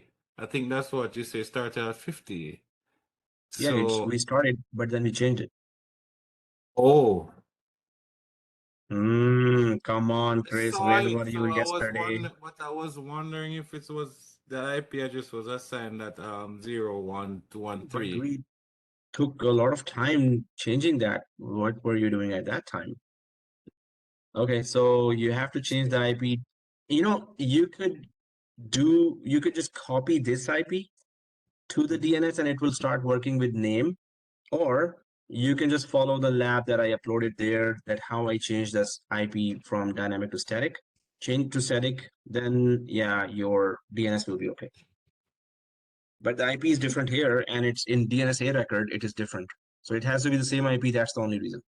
It's not So can connecting I by just change IP in the A record and the yeah. and it will In change A and record, you can go and change it to this one for this machine, and then the next one for that machine, and the next one for that machine. Then it will all work as well. I was right? about to. I was just wondering if there was some reason why you had 01 there and 50 starting at 50. That's why you did not follow. Man, no, I gave the reason as well. The reason is that this is a critical resource. Critical resources always get static IP. In our lab, yes, it does not matter, but we are following best practices, right? So best practice is to give static IP. That's why we gave it. But I remember starting with the net when I was installing something. Instead, it just took the network part of the IP address and then we configured to start issuing IP address at 50. So, but the pointer records was created before. Just change it. I'll just change Yeah, it there. Should be yeah, good though. that's what I was gonna say. Just change it, man. So we're good. Okay, so yeah, you get to put the same IP you understand now, right? So it should be good then. And let me know if it worked. Yeah. Okay, cool. I'll go to my break then and go back.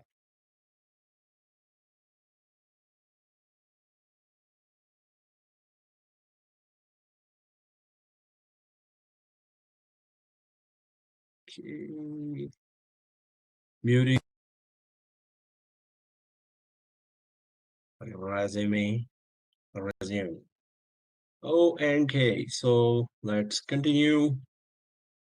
And our objective was to copy the ISO to the Win01. So I'm just gonna check it out if it is copied already. It locked me out, so I'm just gonna put Control-Alt Delete and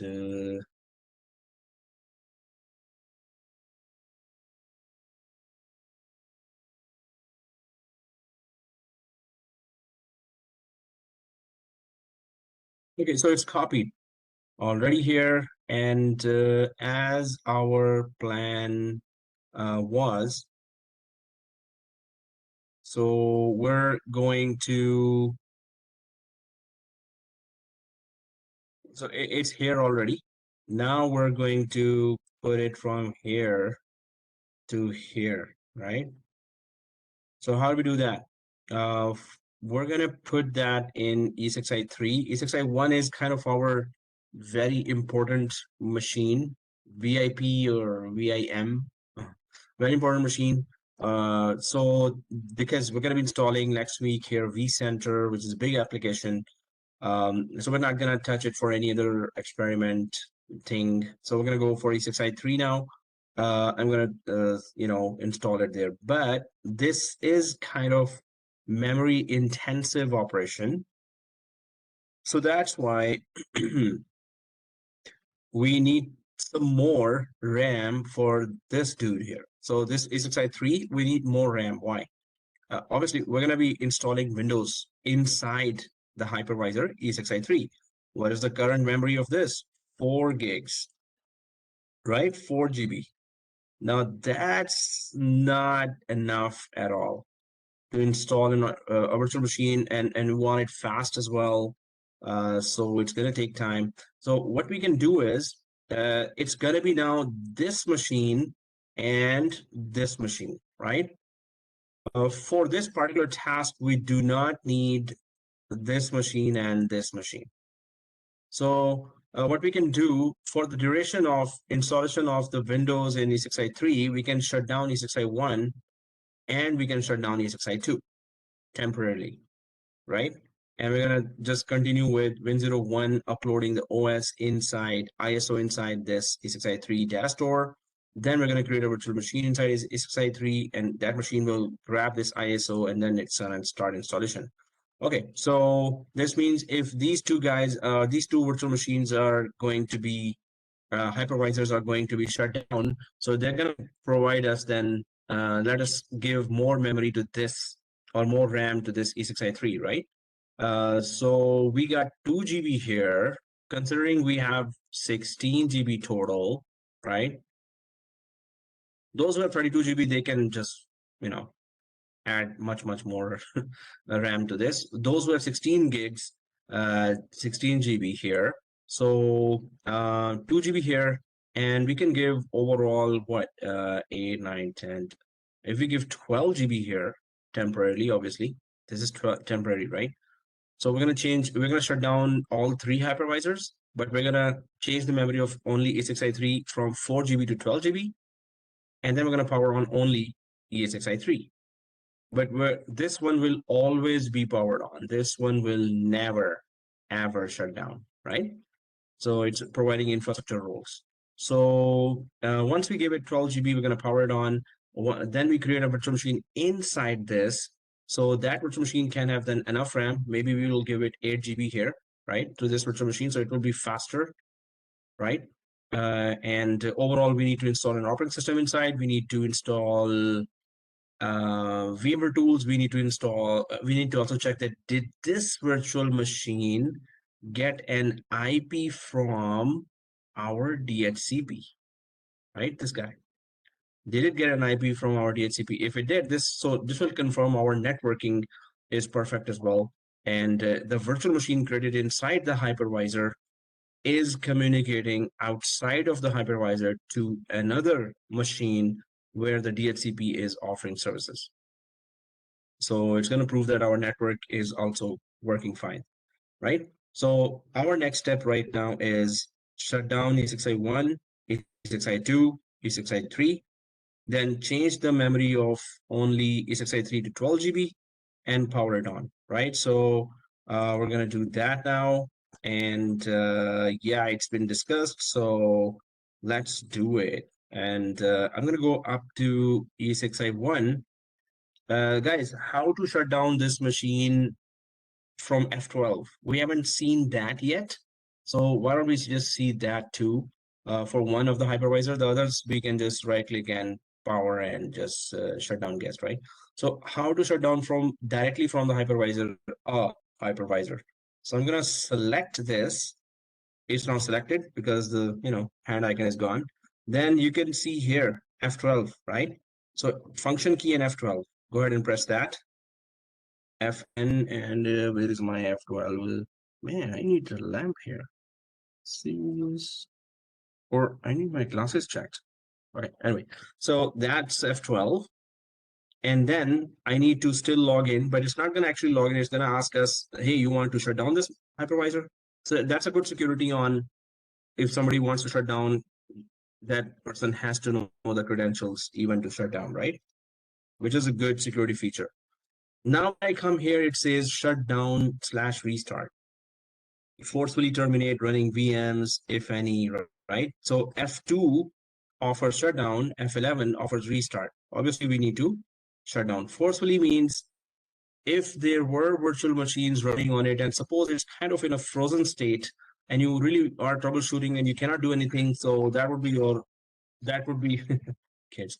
That would be last resort here, that you would select this option and then press F2. It's going to forcefully terminate all the virtual machines running, shut them down, and then shut down the whole hypervisor as well. We don't have any virtual machine, so we don't need to select this option.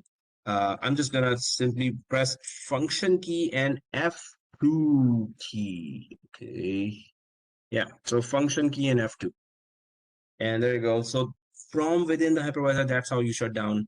I'm going to Control Alt to release the mouse. That was E6i1. I still need to shut down E6i2 and 3. So yeah, I'm going to go easy way now. Power for E6i2 and suspend guest. Oops. So here, right click, power. Ooh, did I suspend? You're repeating to me. I don't need to suspend to shut. It's okay. E6i2, we just need to temporarily it to be down. I suspended it, which is also okay. Because when you suspend it, oh, it did not let me suspend. Okay, right click, power, shut down guest.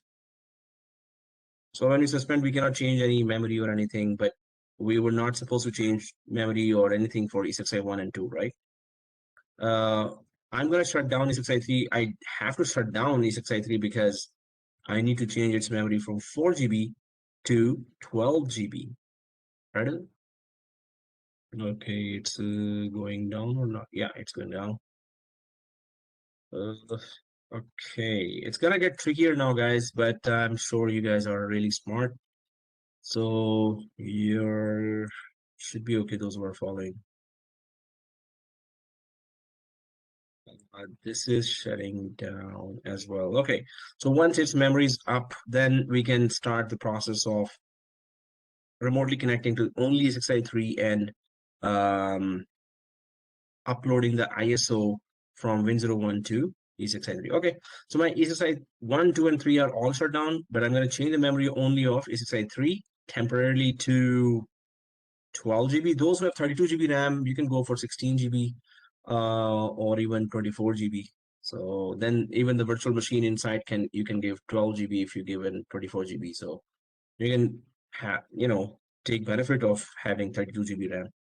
Others who have maximum 16 GB RAM, you can go where I'm going, which is 12. So 12416, you can just type here 12416 or drag carefully here. And if I click anywhere else to see, it's 12.1 GB. Okay, good enough. 12 GB, okay. And now we need to power it on. Only this. We are not going to power on E6i1 and E6i2. Okay, Moise says in the chat, what should we do for 32 GB, please?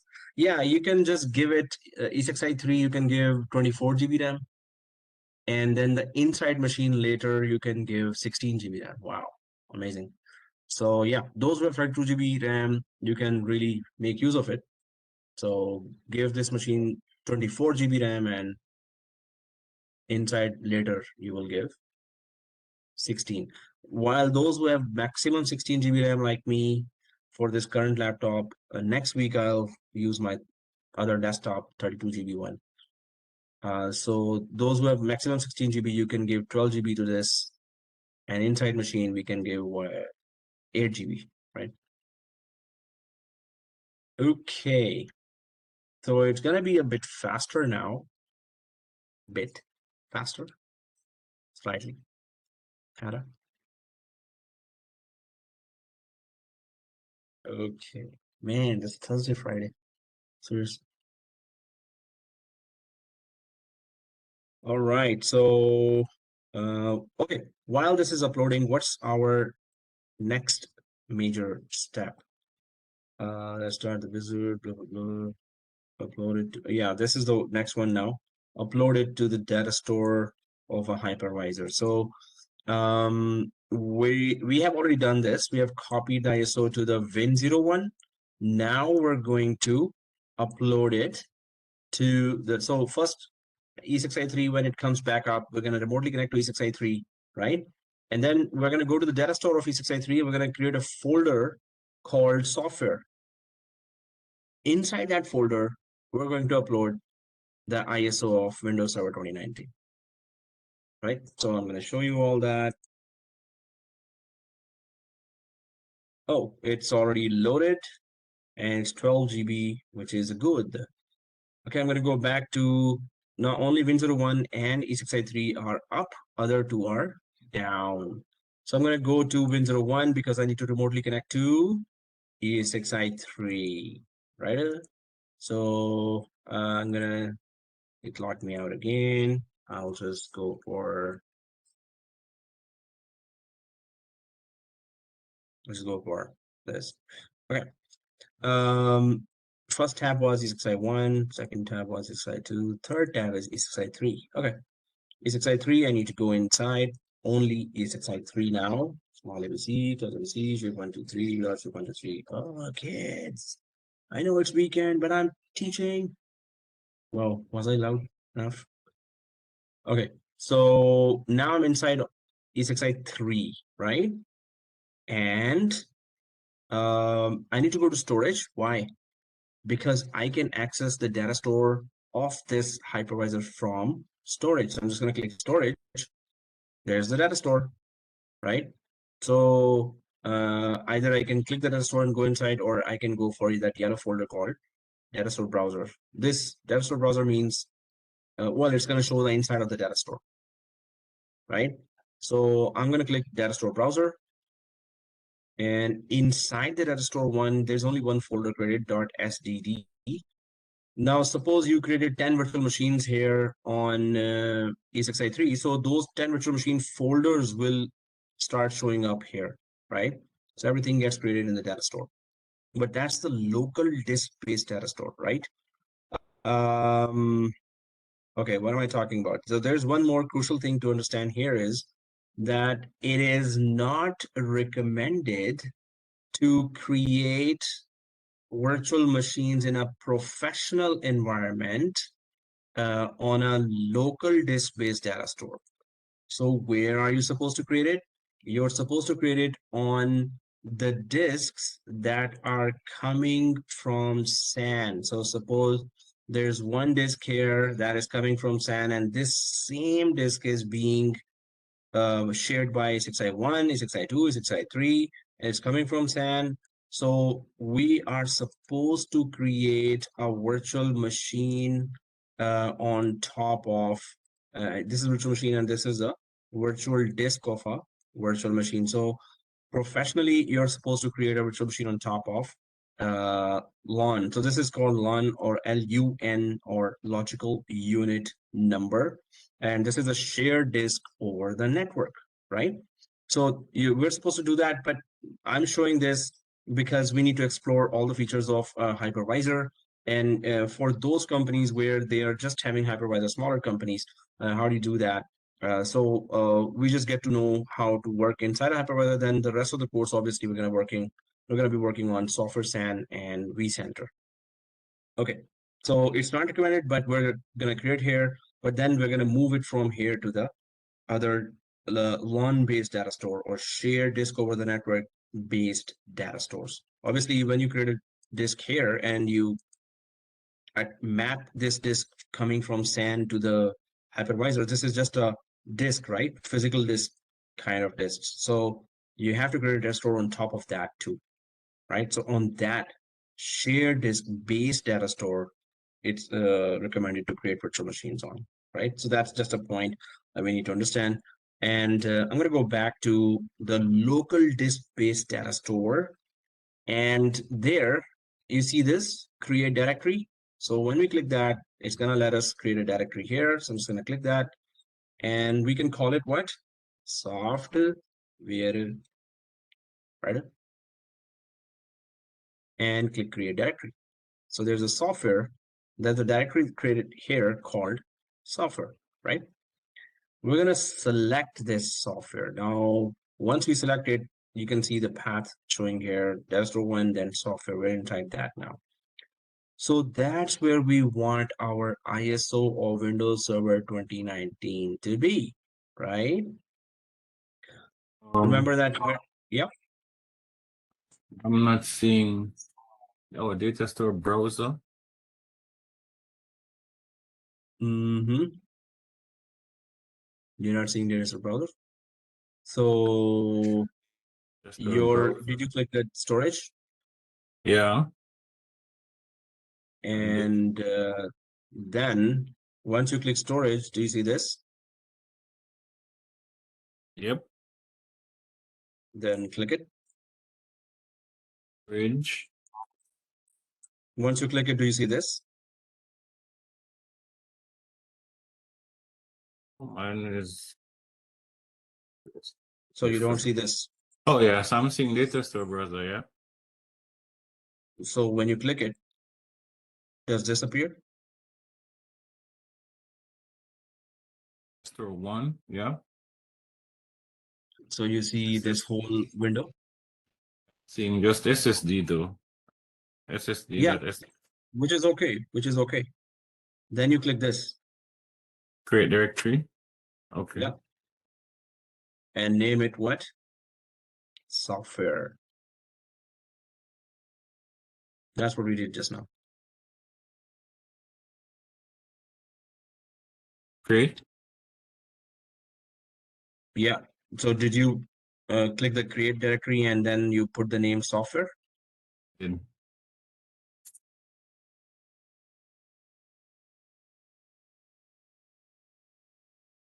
Can't hear you clearly. Sorry, I did. Sorry. Okay. Yeah, no problem. So just click on the software now. That's where we are now. Okay, no problem. Thank you. Okay. You're welcome. Okay, so once we click the software, now we're inside the software folder, right? Here, once you click the software, then you see this green button here, the upload button. I hope everyone's seeing that. So once we click upload, it's going to ask us to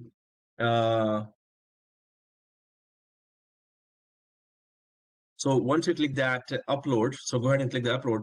Now, if you click the upload, it's gonna show you the inside of the Win01 directory structure, right? So if I click upload here, it pops up. Now this directory structure is just showing you the inside of Win01. So it's just saying that, hey, you want to upload something from here? Obviously, yes. That ISO that I copied inside the downloads folder, yep, there it is, this one, that I need to upload here, right, in the data store. So, or wherever you copied that, maybe not in downloads folder, maybe on desktop, maybe on documents, just go there and double click it. So it's going to start uploading it. Double click, and there you go. 0%, 1, 2, 3, 4, etc., etc., etc. Oh man.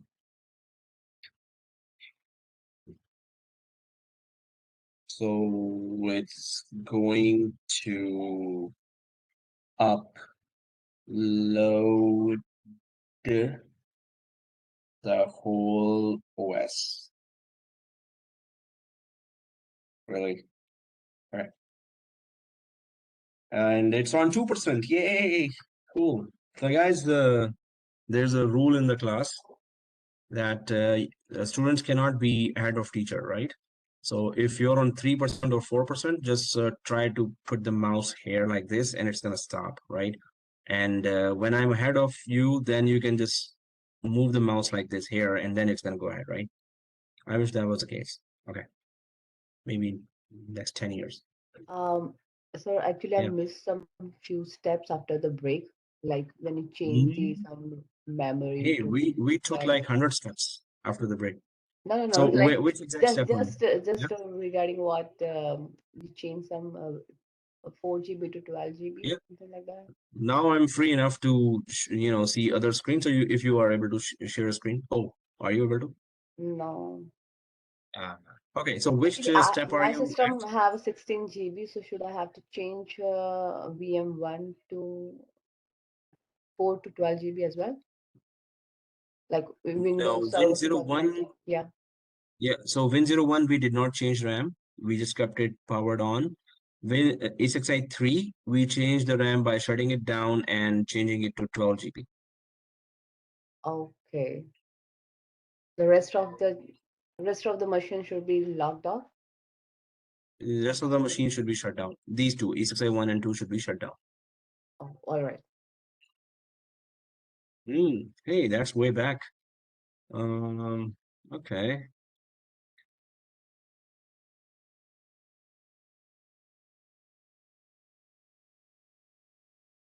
So it's on 8%, and yeah. Anyone else? What's your percentage? You can type it there. 23%. Yeah, 24 now. I'm so hurt now. Okay, I'm on 8%. That's not good. You get like minus 20 temperature, not marks. Okay, so Suresh 15%, Mohammed 26%. Oh, what is ahead from others? I think I need to switch my machine with you. Okay. 19, Moise. Okay. Wow, 10%. Seriously, I'm so embarrassed now. 41%. Sanchana, did you start way before I clicked start? That's not fair. Okay. So 41. It's like a rocket going to space. And I'm on a tricycle, kid tricycle. Wow. So guys, try to do this. Then put the mouse right in front of the blue thing, and it might stop, right? Wait for me to reach there. Okay. No? All right. Okay. Evelyn, you have made my day. I'm on 8th floor of my building. I need to jump if there was a swimming pool full of water here, obviously. But yeah, that's quite embarrassing. Thank you. So you just started now and you're on 16 and I'm way back I started in 2014. Okay, serious. I'll have to unleash my 32 GB desktop. I hope it does not embarrass me as well. Okay, so 15%. Wow. Well, we could plan, Niagara Fall visit or something, a party or something. What kind of masks are you purchasing for Halloween? Okay, anyway, yeah, we could just talk about some more steps here. 60%. No. Navdeep says 60%. How? Did you start like half an hour before me? Sayed, Serious? question. Yeah. So Yeah. the topics you covered, like host, manage, monitor, inside those, do we have any study material for those? I mean, to study? Oh, yes. It's a ebook inside your D2L Brightspace. Anyone was able to see that ebook, guys? Though many of you have access now to the that D2L Brightspace, Yeah, right? I never checked it. Let me double check. Okay. So explore it, go deep inside, click and don't spare any link, because some of the links are kind of, they don't really show that they're leading you to the ebook, but they are actually. So courses links. So yeah, guys, dig it out, and there are PDF books inside that as well. They just changed it recently, so I'm also sometimes lost. Where is where? Where is what? Yep. Okay, guys. So, and if anyone want to say anything, let me know. Otherwise, maybe I'm hearing breathing. Okay. So, guys, the third major step we can discuss. Okay, I need to mute. Who's breathing here? Wow. Don't Breathe. I mean, that was a cool movie. Don't Breathe Part 2, I never seen yet, but okay. So here, we need to, let's explore the features of hypervisor. Yeah, we did that, but we're going for this. Let's explore the features. Let's create virtual machine. This is happening, but let's create a Windows-based software SAN in Win01. Now, this is going to be really crucial, really critical before we get to install the vCenter, right? So this needs to be configured. So as I was saying before, we have to have a professional virtual environment, has to have a SAN, right? Storage area network. And obviously, given our even 32 GB RAM becomes less at certain points. So the thing is that we're going to be creating a software SAN here. And let me just create another diagram just to show that, but we can use this time to know what we're gonna do or plan ahead. Upload complete. Serious. Navdeep, what is your configuration, laptop configuration? Oh, Sanjana also. You both It's purchased. from Yeah. Humber College.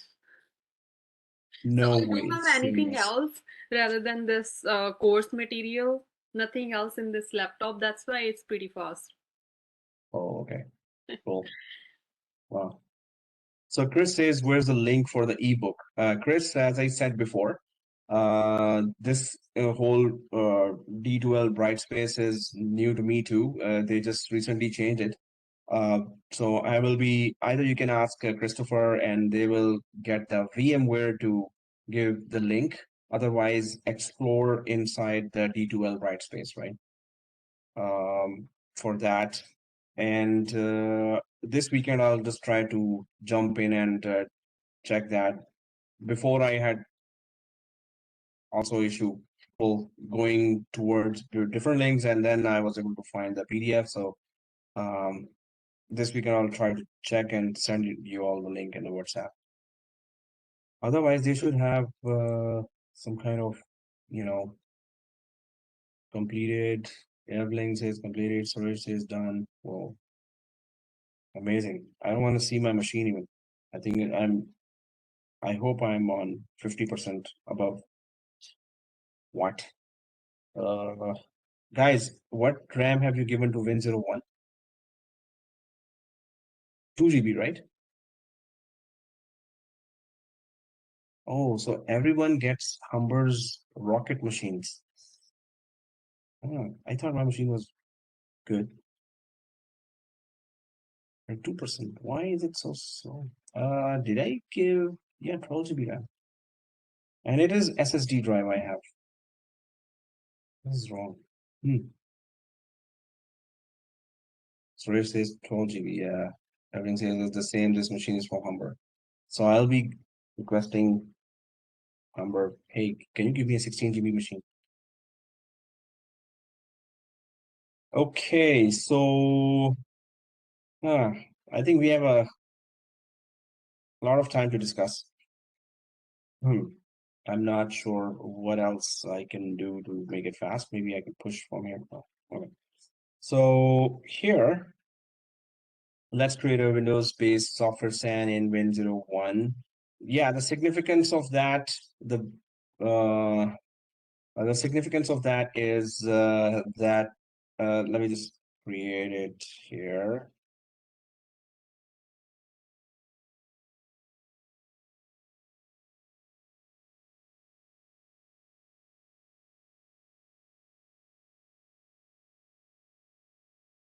So why do we even need to have a SAN?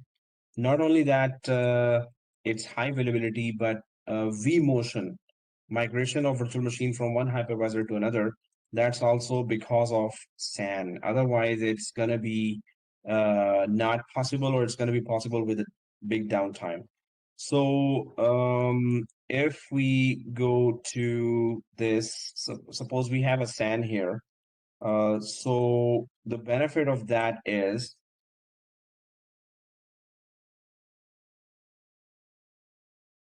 yeah.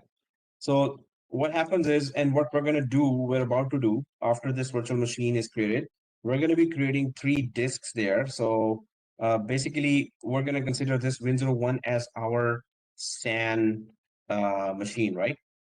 This will also be playing the role of software SAN. But if it was a real storage area network, or SAN, SAN, storage area network, right? So we would have given, suppose this is a 1 disk.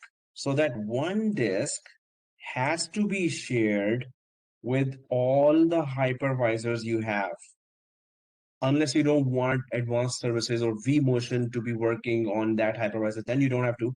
Otherwise, each disk that you share from over the network has to be shared with all the hypervisors, or majority of the hypervisors, or wherever you want the advanced features to work, right? So that's the logic of that. So this means that we're going to be creating 3 disks there, or 4 disks, and we're going to be sharing all those disks with the 3 hypervisors, right? So that's how we're going to provide the disks to the hypervisor. But why we are providing the same, this is called, the terminology is LUN, LUN, which is logical unit number. Logical unit number equals 1, equals shared disks over the network, right? Shared disks over the network. So that those LUNs are coming from the SAN, and then each LUN has to be shared. This LUN is shared with ESXi1, this LUN is shared with ESXi2, this LUN is shared with ESXi3, right? So that's the same for this one, shared with this, and the same one for this, and this, right? So the thing about this is the benefit, there are lots of benefits here, but suppose you create a virtual machine on top of a LAN. So first of all, obviously, when you map the disks, then you have to make it workable for VMware virtual machines. So you have to create a data store on top of those. So data store 1, we're going to be doing all that. So data store 2 and data store 3. So the disks are not the local disks. These are shared disks over the network or LUNs or logical unit number.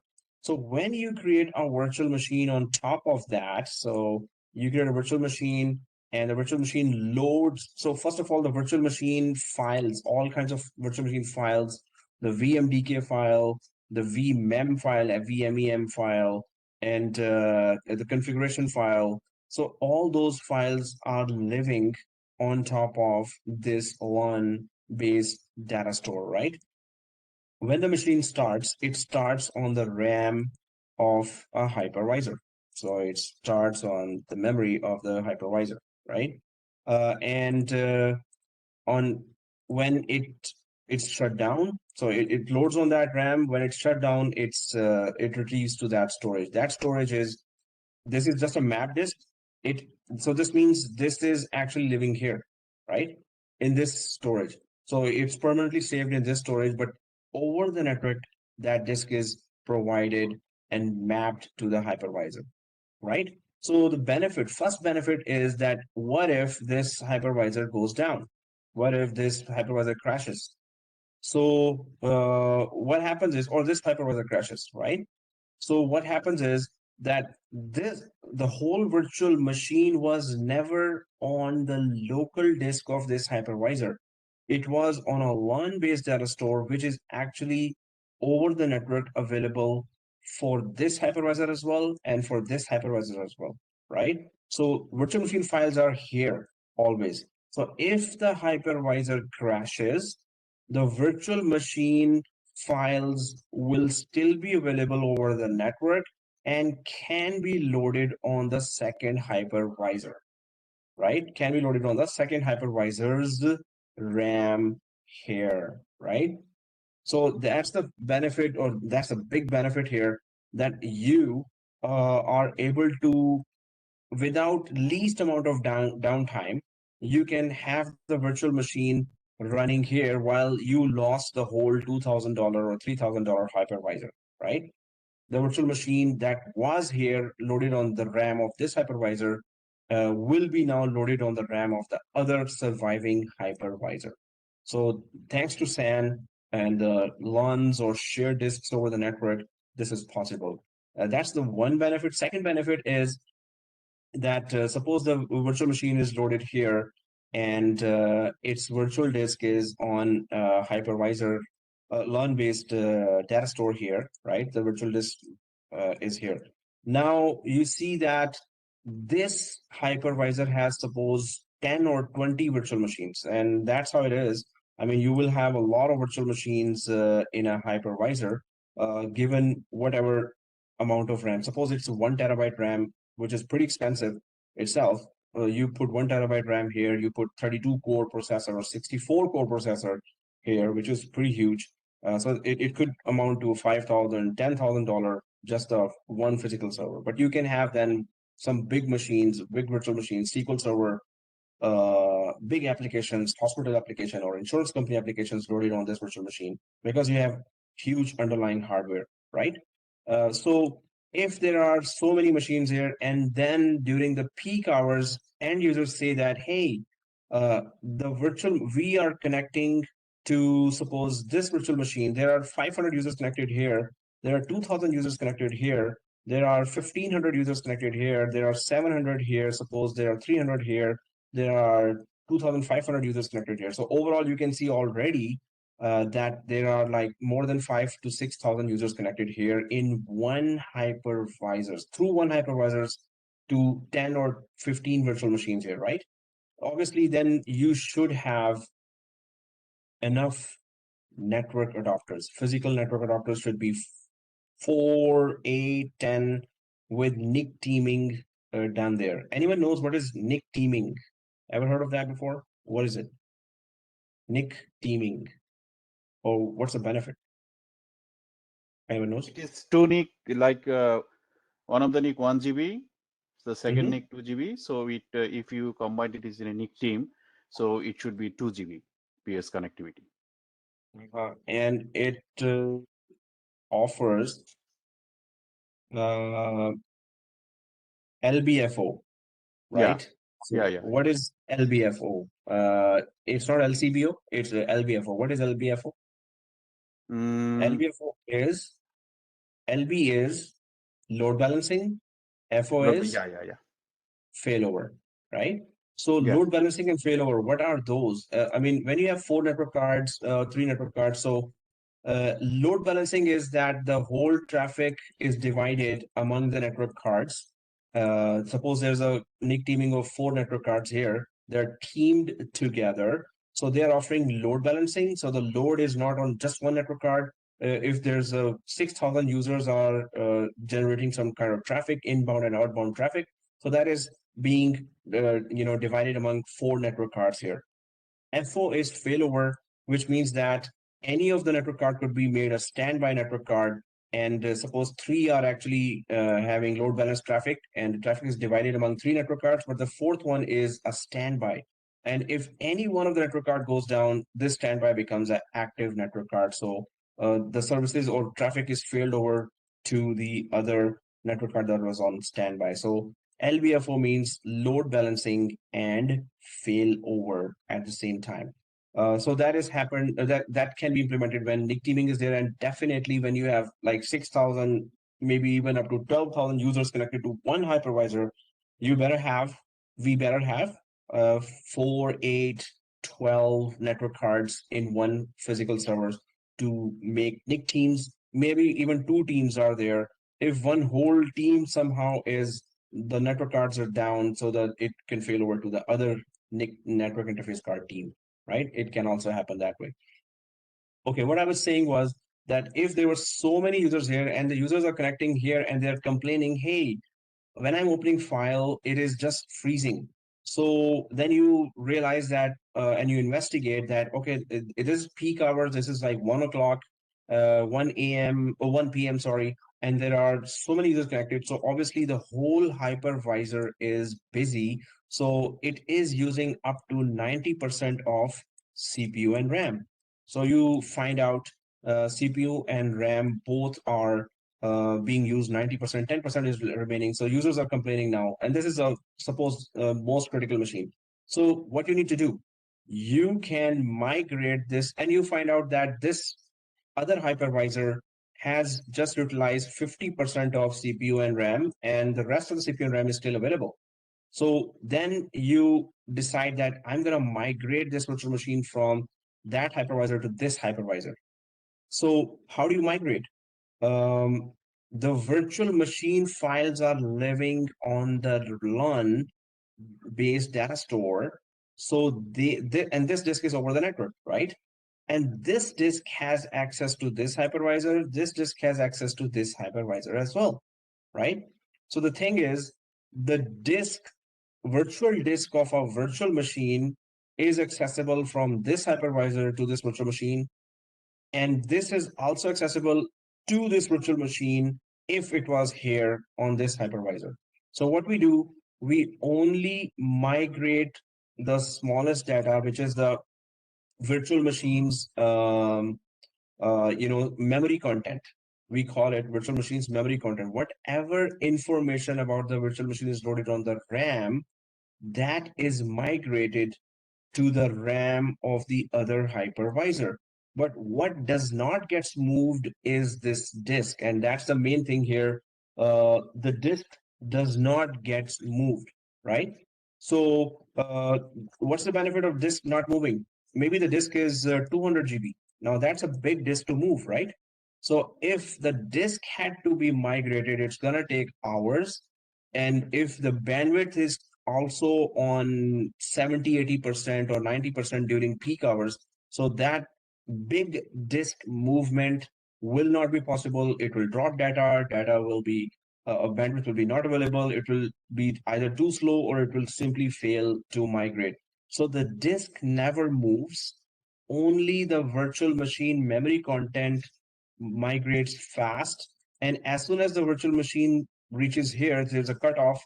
the machine connection to the disk is cut off from here, and within milliseconds, from this hypervisor, because this LUN is attached to this hypervisor as well. So the virtual machine again connects to the same disk from this hypervisor. So this is all possible because of the SAN solution, that your heavy disk does not move, only the lighter memory content of the virtual machine moves. Only the lighter memory content of the virtual machine moves. So the point to understand here is that SAN is so crucial for your virtualized environment, either Hyper-V or VMware, because your virtual machine does not have to be installed on a local disk-based data store. It has to be installed on a LAN-based data store, which is just a shared disk over the network. So migration is possible with fast migration. And you know, the best thing about this, and VMware actually marketed that, and that's how VMware came into the market, that you can migrate a virtual machine while users are connected to it, and users are working on it, and you can do a live migration. Wow, too much noise pollution here. So you can do a live migration, right? So that live migration is only possible when you have a SAN available, LAN-based data store, and the virtual disks does not move. It doesn't have to migrate. If that doesn't have to migrate, then you can migrate a live virtual machine with maybe 2,000 users connected here. So what will be the user experience when you are migrating? Maybe they were working on a file, and that file will be frozen for a few seconds. As soon as the virtual machine reaches here and it makes that connection in milliseconds, and reconnects to its disk from this hypervisor. So the user might be clicking, and few seconds, and all of a sudden it starts working. But now it's on a hypervisor that has more CPU and RAM available. So users will see right away, at once, good speed available, and they could just open, close their files very fast, right? So they would not have known that actually their working virtual machine has been just live migrated from this hypervisor to this hypervisor. So this is where the SAN, because of SAN, this is all possible, and there are many other benefits, but these are two major ones. If hypervisor goes down, or if you need to live migrate, it doesn't shut down, so there's no downtime. So that's the cool thing about it. That is done by FT, and obviously we're going to be doing a full lab on that. If I go back here, and I'm now scared to death, just yeah, hopefully it's done. Otherwise I'll wait. I was going to say I'm going to throw out this laptop from the window, but no, I'm going to wait. Seriously, 82%. Okay. It used to be really fast. I mean, a bit faster than this, but not sure what's really stopping it now or making it slow. I think everyone's done. Anyone remaining other than me? No, right? So, guys, we can still do one more thing that will not disrupt my lab as well, but you will be able to do that too. What I wanted to do was just as soon as this is done, so we could create a virtual machine and attach this ISO to the virtual machine. And when we are creating virtual machine, there's also a few things that I need to explain, but doesn't look like it's finishing next 10 to 15 minutes. Well, this is uncalled for. I think there's just something wrong now. Well, whenever I'm kind of stuck on my machine, so I do ask for a volunteer student that, hey, can I connect remotely to your machine, and then show the next steps, and then all students follow that, and that student just sits back and enjoys the show, get full marks. Okay. So that is also possible. Otherwise, 13% only remaining here. Okay, so as I was talking about this, so guys, we didn't take a screenshot yet, so we can do that too. But as far as our lab is concerned, it's going fine. It's just I should have shut down my machine, I guess. So that's why it's slow. What am I doing? Yeah, I'm gonna this okay.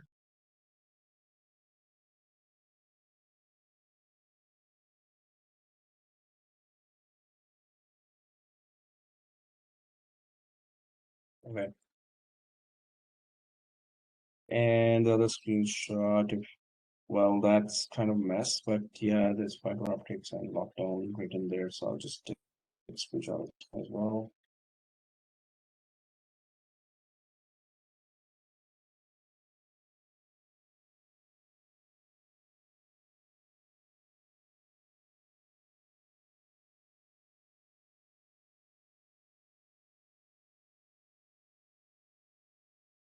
Okay. So 91%. Okay. Wow.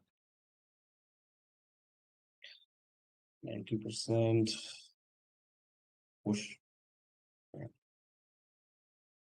So our next, yeah, I can just mention what we need to do. So it is uploaded here, data store. Let's start the wizard of virtual machine creation inside Hypervisor 3 and attach the ISO to the CD/DVD of the virtual machine. So that's what's needed. We can call this virtual machine as your first name VM01 when we create that. So that would be the name of that. RAM for 16 GB, guys. 8 GB RAM for 16 GB full, no, total. And 16 GB RAM for 32 GB total. So I hope you understand, you're not confused. If your laptop has this much RAM, then give this virtual machine this much RAM. If your laptop has this much RAM, then give your virtual machine this much RAM, right? Other than that, processors, CPU would be 2 cores. Size of the disk will be 60 GB. We don't need to go more. And so the VMware tools are the, well, guys, what you're about to see as soon as we start creating virtual machines. So some of you might not have access to the mouse. This is, sometimes it happens. Actually, to me, it happens also. That when I create a virtual machine and it starts installing the Windows, so I don't have the mouse. Sometimes the mouse driver does not load.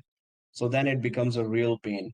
And then we have to go with keyboard based entries into the Windows installation where it needs input, right? So that's going to be okay, 100%. Whoa, really serious. Okay. Please finish. Is it finished? Yeah, now it's finished. All right, guys, let's do it. Let's start the Windows because it's going to take time as well, and we're running out of it. So I'm going to click close now, and let's create a virtual machine now, right? So go to the virtual machine and then click the create, right? Create register. And once you click the create register, so you have create a new virtual machine, you have to select that. It also says OVF and OVA. OVF and OVA, remember that it is used for exporting and importing virtual machines, right? So we're going to do a separate lab on that too. Register an existing virtual machine. If you have imported a virtual machine, when you start, it gets registered there right away. But otherwise, normally we don't face this option much. Okay, so create a new virtual machine. We're going to stick to that and click next. And then, as we said, go for your first name, VM01, right? Your first name, VM01. And then there is a compatibility. So do you want this virtual machine to be compatible to the latest version of this update 1? Actually, there's update 2 and 3 now available. Or these are all the older versions. So ESXi VMware started from 4.x virtual machines, then 5.0 came, then 5.1 came, then 5.5, 6.0, then 6.5 came, 6.7, 6.7, and then ESXi 7.0, and then update 1 came, right? So this is kind of a full story of where the virtual machine is coming from. So all the versions that is showing there. I took a screenshot of this, right? You don't have to do that, but I'm just taking it and putting it on. Oh, no, it doesn't show. Anyway, let me just quickly read it. Oh yeah, it does. So I'm just putting it on WhatsApp, and it's all the previous versions of VMware ESXi. Okay. This is just for good information, and we're gonna go for the latest one. So suppose I select this one. I mean, what's the benefit here? So if I have the other hypervisor that is older than 7, maybe the hypervisor is 6.5, and you are creating a virtual machine on the 7 hypervisor, that should be backward compatible. Suppose you want this virtual machine to be migrating between 7 and 6.5, then you create a virtual machine with 6.5 compatibility. So you should be able to migrate this virtual machine back to the older hypervisor. And suppose you have this latest one, so now you cannot migrate back to 6.5, maybe 6.7, yes, but or even 6.5, yes, but not 6.0, not 5.1, not 5.5. So that depends on what other older hypervisors you have. If you have all the latest one, then you don't have to change that compatibility.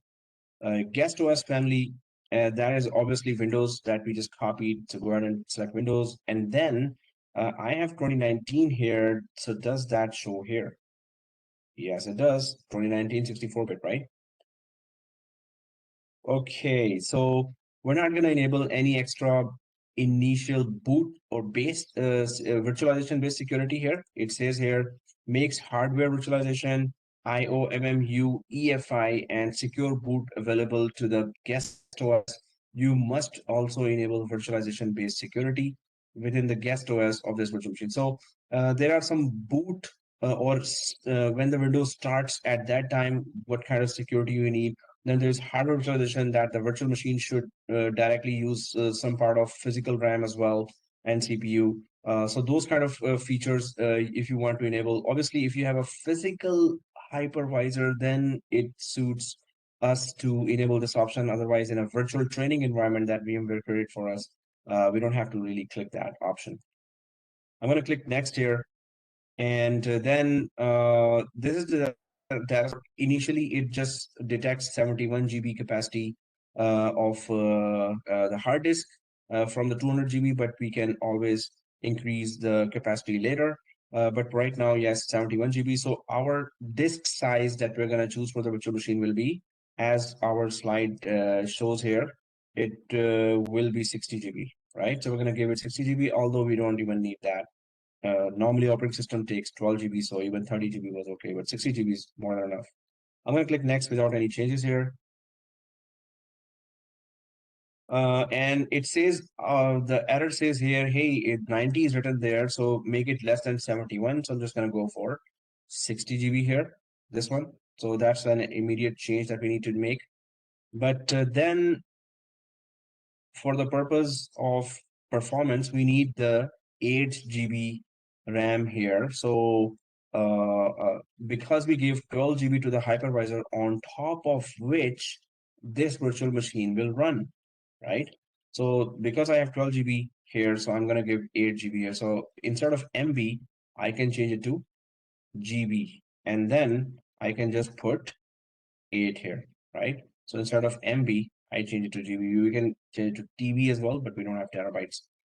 So memory is 8 GB, hard disk is 60 GB, CPU is two CPUs here, right? Basically, it uses just 2 cores of underlying hardware. So other than that, you can see here disk provision, which is thin provision, thick provision, lazily zeroed, thick provisioned, eagerly zeroed. So that is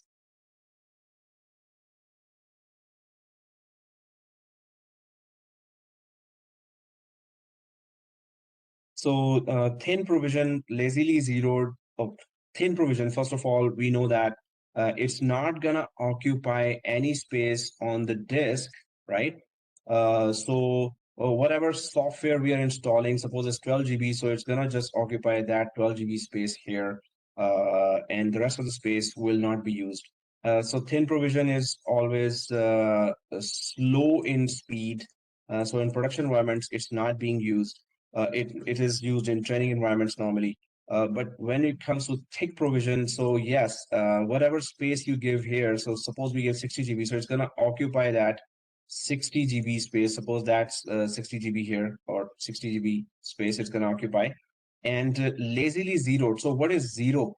Zero means format, right? So it's gonna format the disk. As soon as you format the disk, it is usable, right? So first you occupy that much disk space so nobody else can use.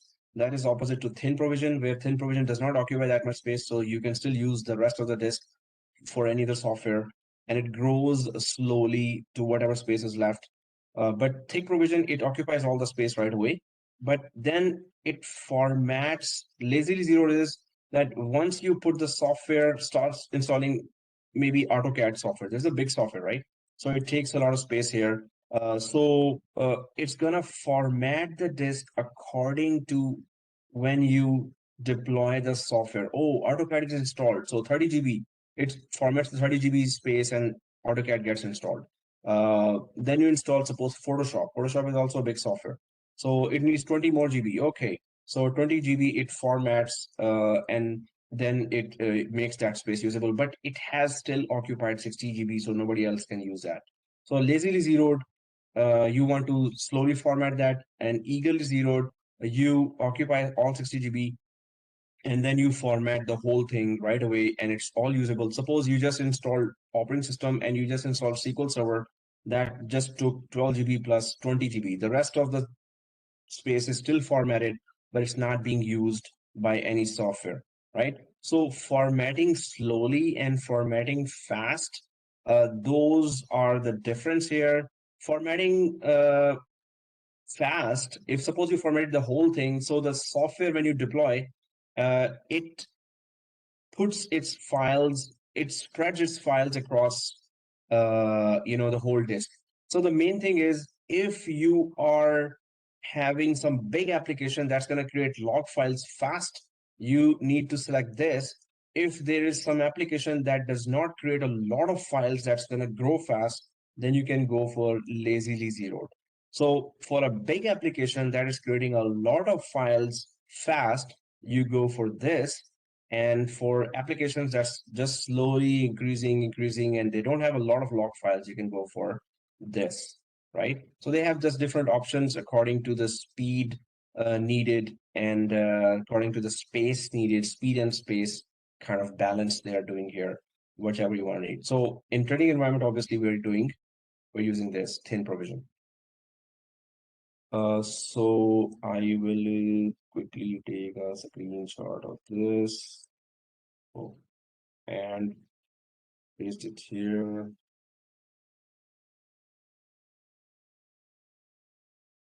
I understand it's 9:18 and it's weekend. Yeah. And okay. So here, this is all. Now the rest is shares, limit, IOPS, controller location. We're going to be talking about in a separate topic of storage here. SCSI controller, if you have those in physical servers, the SCSI controllers, normally you can put a lot of disks there. And there's normally a controller always in the physical servers, the enterprise grade servers. SATA controller, if you have those type of disks there, or SSDs. It's just different types of controllers there. For the disks, if you have lots of large number of disks, maybe 16 disks or maybe 20 disks there. USB controller, yeah, whatever USB connections you want. So now you see here network adapter, right? So we have, it is connected to a port group called VM network, which is in turn connected to a virtual switch 0.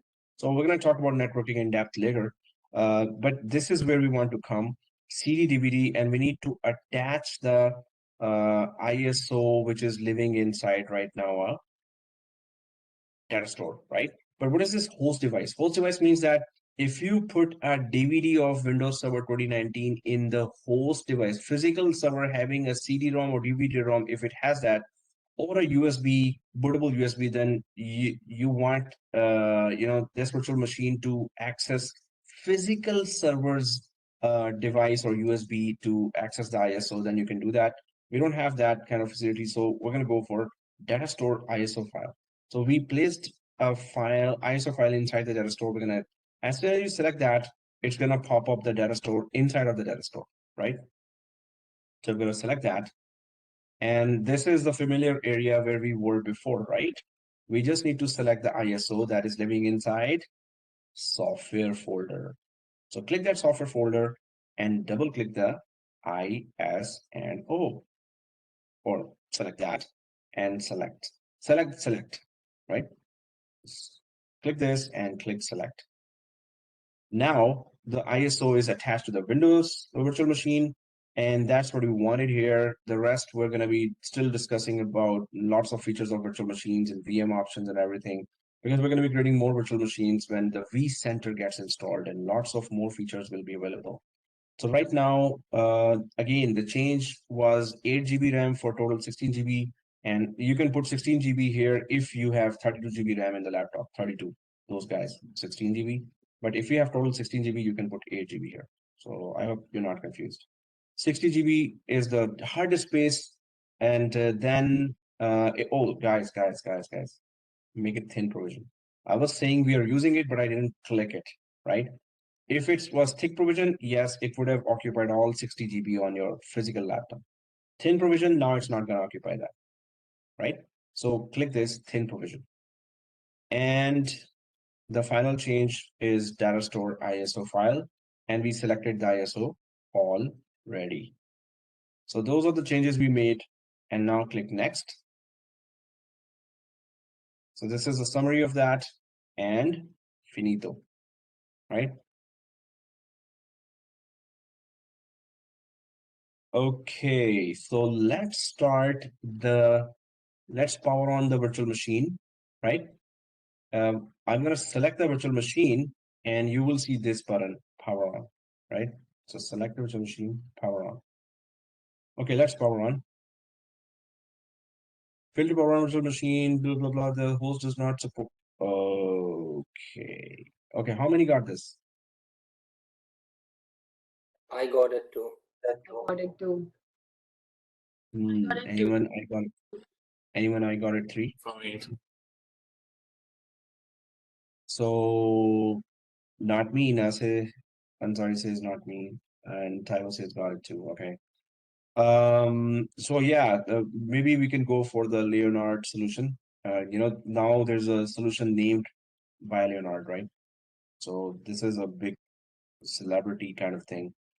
Can we just remove this from the process that do not support rental VT here, or it's gonna work or not? So definitely with the new, I got this. Oh yeah, so Mohammed, your machine is good, and you need to just press that key where it says press any key to continue. Okay, it's showing this, guys. So press any key to continue. You have to select the screen and you have to press any key on the keyboard. Then it will start installing the Windows, right? So that's just to show you the option. Sir, I Okay, also didn't get the error. Oh, okay. But You it's also got fine. the same one. Yeah. Oh, you did not get. I did not get the error. Oh, wow. Okay. Very good. Very good. My error is module monitor loop power on fields. Palak has different error. Okay. I So have this one was, error too. yeah. So it says module monitor loop power on failed. Oh yeah, that's what Pollock wrote there. So so you have different errors, I have different errors, and some of us have the same as mine. Okay, so guys, so first of all, let's go for this error and right click on the virtual machine here because well, it's the same thing as actions. In the processor, obviously it is not really showing that. So I'm just gonna click more details first of all, and it says here, description power on the virtual machine failed. This host does not support Intel VTX. The host does not support host does not support this. This host appears to be running in a virtual machine with VHV disabled. Ensure that VHV is enabled in the virtual machine configuration file. Okay, so it does give us a solution. Module CPU ID early power on failed to start the virtual machine. So inside the configuration file, virtual machine with VHV disabled.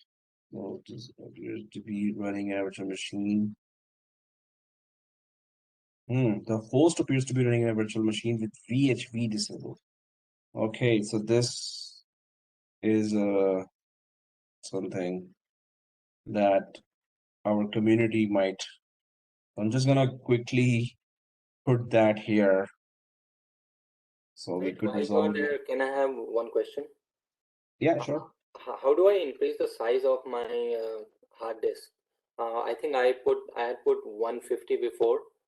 Right now I got error message insufficient something. Space. Yeah, insufficient space. So how can I Okay, make so it 200? okay, so that's totally different from what we're getting. Yeah. So yeah, there. How can you get it? I think after this, let me just get to you then.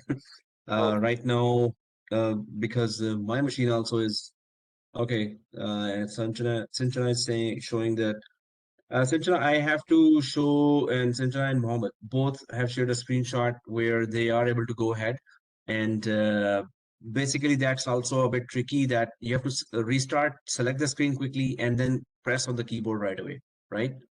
Okay, now Deep is showing the screenshot where I have to tilt my head to the right side. Yeah, it's the same as mine. So guys, let me just quickly, oh, it says nested VMs solved.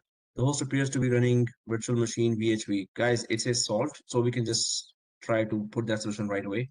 So just give me a little time here. Maybe a few minutes, we could resolve it, hopefully. Earnings with sound, blah, blah, blah. Failed to start. Okay. It says here, exposed hardware assisted virtual machine. It's the Windows server that's running on E6i on which you run VMware Workstation. The VM setting can actually be modified from the GUI when the VM is powered off. Okay, so CPU hardware virtualization and select it, and it says it should work. Okay, let me just quickly try that now. Move it. Soldier, go. That's right click and edit settings, right? Right click on the virtual machine, edit settings. And then I'll expand the CPU. And oh, there you go. Expose hardware assisted virtualization to the guest OS. Please work. Okay, I'm just gonna try this first. And where is the power button? Okay, yeah, it's hidden behind this.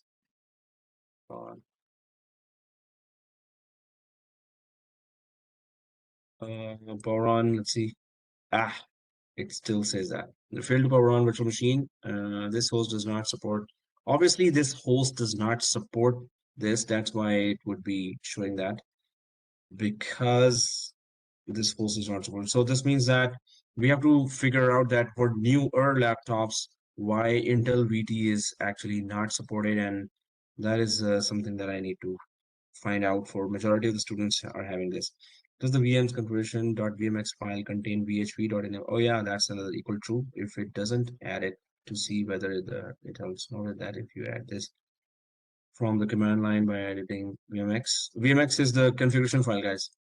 So this kind of troubleshooting happens, you will have to reload the VM. Okay. And then and you will try to run this. Okay, so I can go to this VMX file, and he says that we can add this. Okay, what about this? It is working now, but extremely slow. Once I check the box in hardware position, the VM booted up, but the performance is horrible to the point of being none. Okay, so it worked for the guy, but not for us, right? Need something in the BIOS. You need. Yeah, you're right. You're right. Actually, this is something in the newer laptops BIOS that has to be turned off. Because my older machine, it works fine. I mean, previous batches, I've been working on my 32 GB machine. And when I move this to my 32 GB machine, everything will work fine. And at least I will be able to show you all the big labs there, because my machine should work first. Your machine, if you figure out that what is in the BIOS, obviously it's gonna be working for you as well. So guys, I will have to shift my stuff to my 32 GB desktop, and we can carry on from here. But now the objective is why newer machines are getting this error of Intel VT. We have to enable this. So my suggestion is that if we can all spend this week and weekend before the next class, I will be able to show you all the labs, but for majority of you, this option here must be enabled. You know, I'm just right-clicking one virtual machine. If it opens today, yeah, processor, this has to be enabled, right? So for newer laptops, definitely, as you said, something in the BIOS is conflicting with this virtualized Intel VT, and without this, we won't be able to go ahead. I mean, we can't even create a virtual machine right now, which is, you know, one of the most critical things. So I'll be moving to my older desktop, which has always been working fine, but newer laptops have this issue. So if you can all, uh, you know, put your genius minds, because you guys are smart as well. I'm going to also be Googling this, where in the BIOS we need to change what option to enable this, so all the rest of the labs could work. Because newer laptops, it's not working. My laptop is fairly new, and your laptops are new as well, right? And this has to work. So this is our kind of, we can say, assignment for you can also ask Humber Tech. Maybe they already have that solution, and maybe some VMware classes. I will also ask that. You can also ask, so we could put some pressure. But I'm putting it in WhatsApp group now. It's a kind of a collective issue now that this has to work. Where this is causing a lot of pain now. So, but I need to show you all the big labs because there's so many big topics. If you have a complete working lab in front of you in the form of video, you can always follow it when you have this issue resolved. But if we stop, obviously, then that's not going to be beneficial for any one of us. So the majority of you have purchased a laptop, or not purchased, got the laptop from Humber, right? If you could, I put two screenshots here. If you could all send that, hey, why Intel VT is not working in Humber laptops? Because my laptop is not from Humber, but it's new. So if they have a solution, we will all be working fine. Suresh is saying mine is working. Suresh, did you got a laptop from Humber? Then you have to compare that, who has what kind of model from which company. Even I Yeah. have it. I have the Humber laptop, but it's Yeah. working fine for me. Yeah, even I have the Humber laptop, sir, but it's showing me another error. It's not the Intel VTX. This one. Yeah. So how many have Intel VT? Can you put it in chat? How many have Intel VT error? So Are we in majority? shall I go ahead and install Windows on it? Those who are able to, yes, go ahead and install Windows only. And then next week I'll be continuing from this because I need to transfer all my virtual machines to my older desktop where everything works fine. So at least I will be able to show you all this, right? So guys, we can end it here because now many of us can't even go ahead. Yep. Oh yeah. Like we have me and Navdeep have a same error, which is regarding to lace of the device. Like we don't have a Oh, yeah. space in the device. So I'll got to some solution, but I don't know where we can find the swap file location on the VM. Like we have VFFS, and the solution says like we need to change the swap file. We need to relocate somewhere else. Swap file. Oh, so the swap file would have been bigger. You know why? Because if we had by mistake created a virtual machine with the thick provisioning, Thick right? Enabled. provision. So guys, those who are getting the space error, can you just check Can this? we just delete this virtual machine and create again? Yes, that is also possible. And when you do that, just make sure that, by default, thick provision is selected. If we haven't manually clicked the thin provision, then it's going to give that error of space. If we click the thin provision, then it should not be giving that. Okay. So Is yeah, there you any can, problem if we delete this and no problem at all. As long as you remember this configuration, please delete this and create a new machine. Make sure thin provision is selected. okay.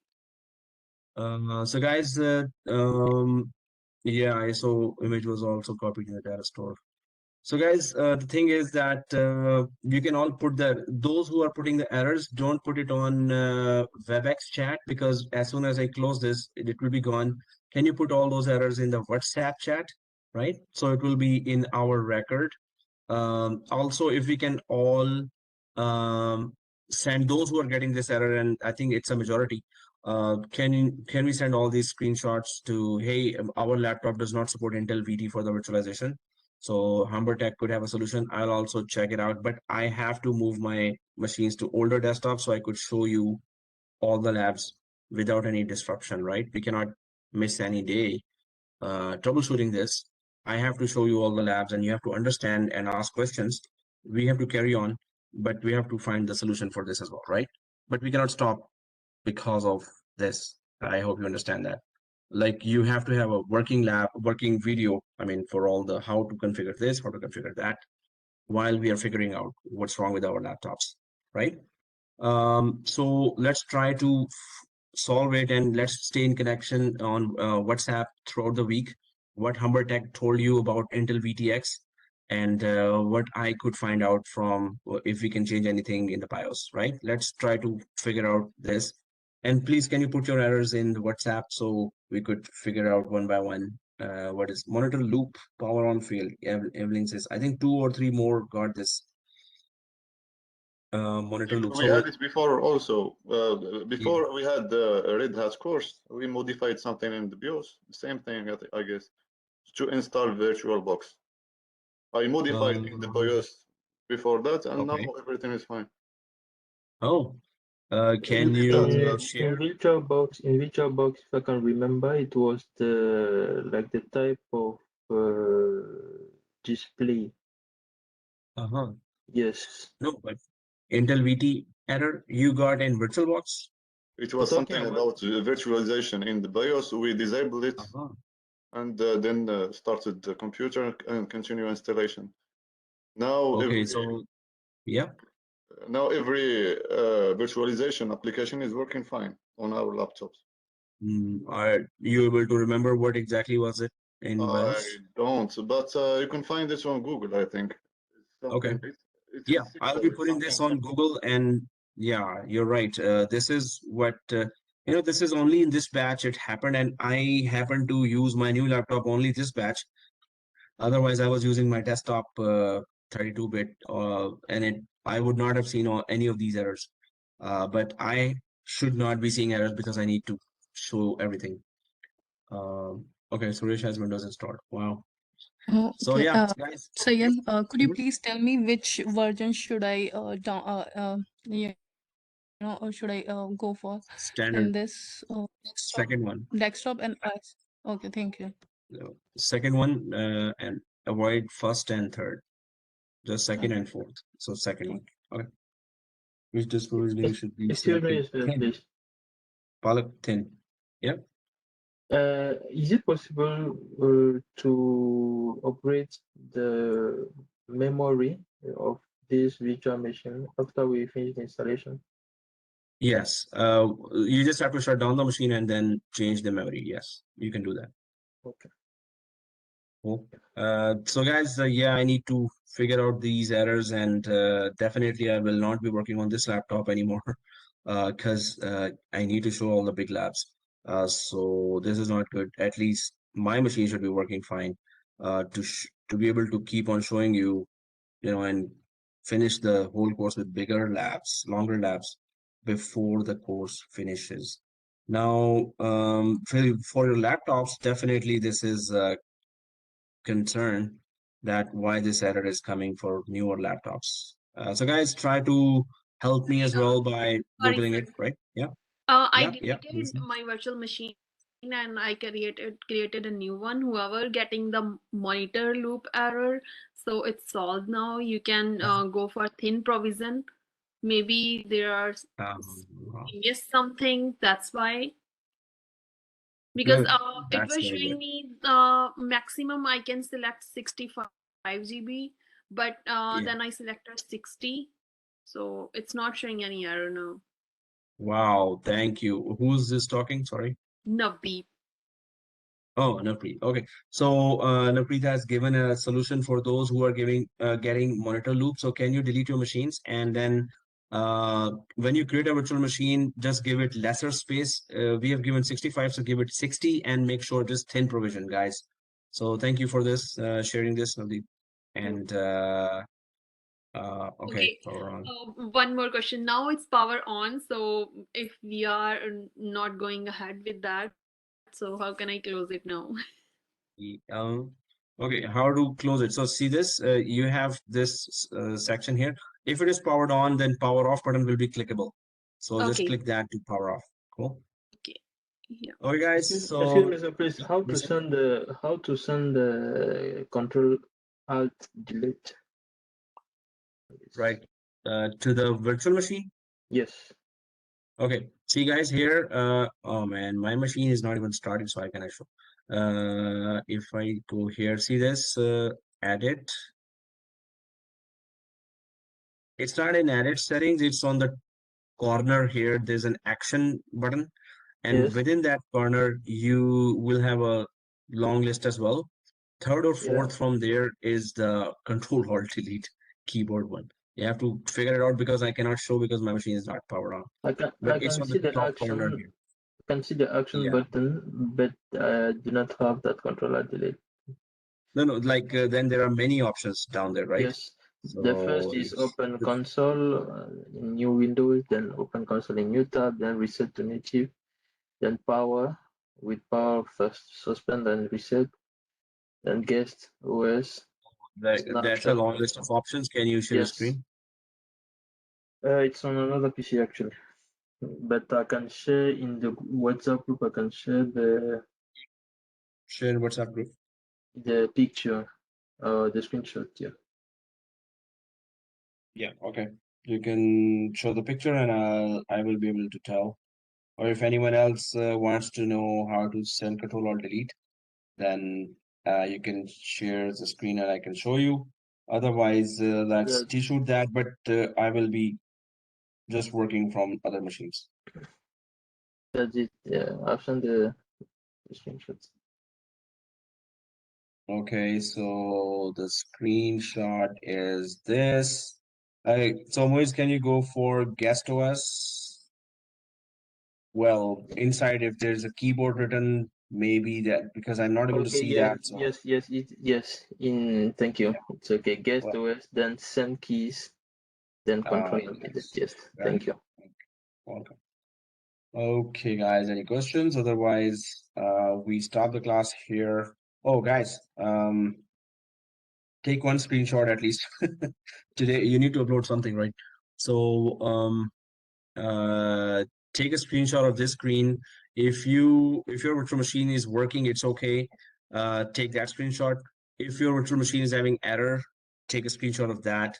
But this area where one virtual machine is showing in ESXi 3, and whatever the status of the virtual machine is, the thing is, a virtual machine is there with whatever status. Take a screenshot of that. So virtual machine created is the label, and the whole screen with virtual machine showing either with error or no error and it's powered on, right?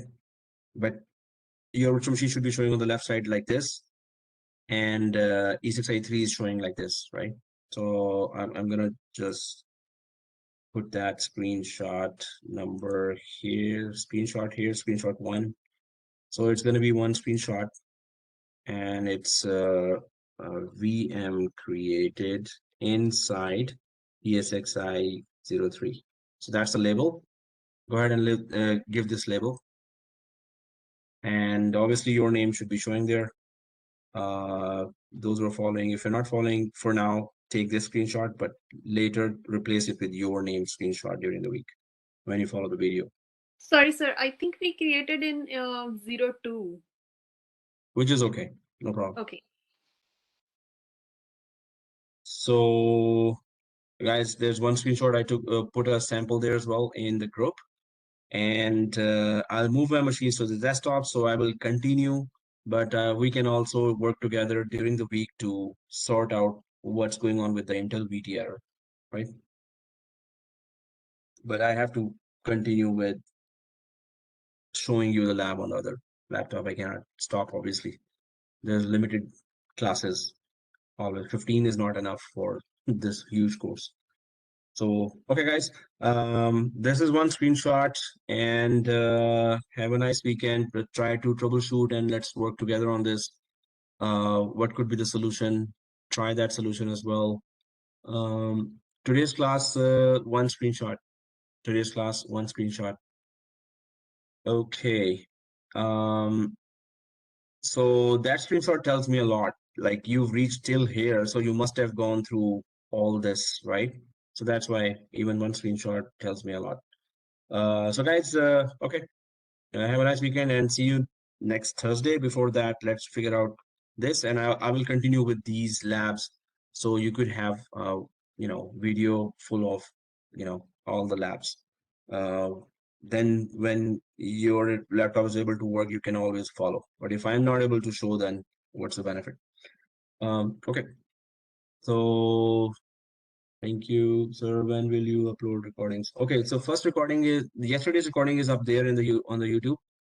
Today's recording, it takes like I think 1 hour, 1.5 hours. So by tomorrow, this recording should be up as well. But please Sir, do remind me tomorrow. today's recording is about this. also at YouTube. Sorry. Yeah, from your other classes. Yeah, from Yeah. your old classes. Yeah. So you have all the recordings at YouTube. Exactly. So that's, you can also cross check there. But every class goes, some classes go fast, but majority of the classes go slow. So yeah, normally students then just see their own. But anyway, yeah, those are also there. Okay, guys. So here, yeah, I'm gonna close this and see you next week. But yeah, I will have a working desktop to continue with these showing all the steps. And let's troubleshoot throughout the week. Do we get the other link to upload the screenshot? Yeah, so I'm gonna create that now. Okay. Thanks. So it's okay, guys. So I'm just gonna create that, and you can upload that quickly. Where is it? Oh yeah. So on the other screen, I'm just logging into the Blackboard.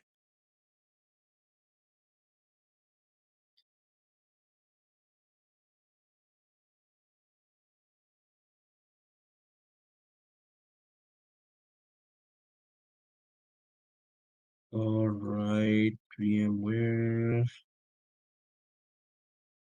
course, and this is week 4 still, but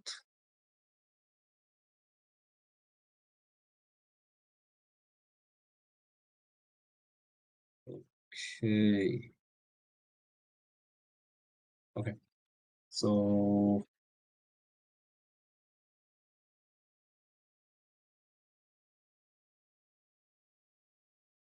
week 4 makeup class week 3.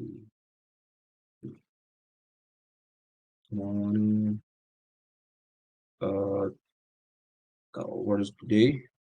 30 September. 2. So you should be seeing week 4 makeup class 3 now. And I'm just quickly creating assignment there. So you should be seeing soon.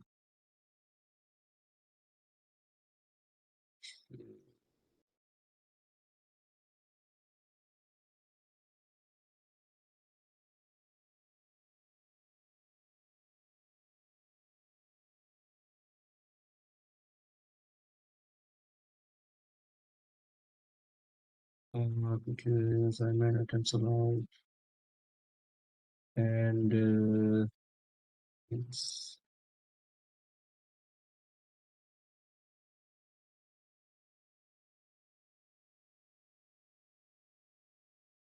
hidden process, so visible to students, and upload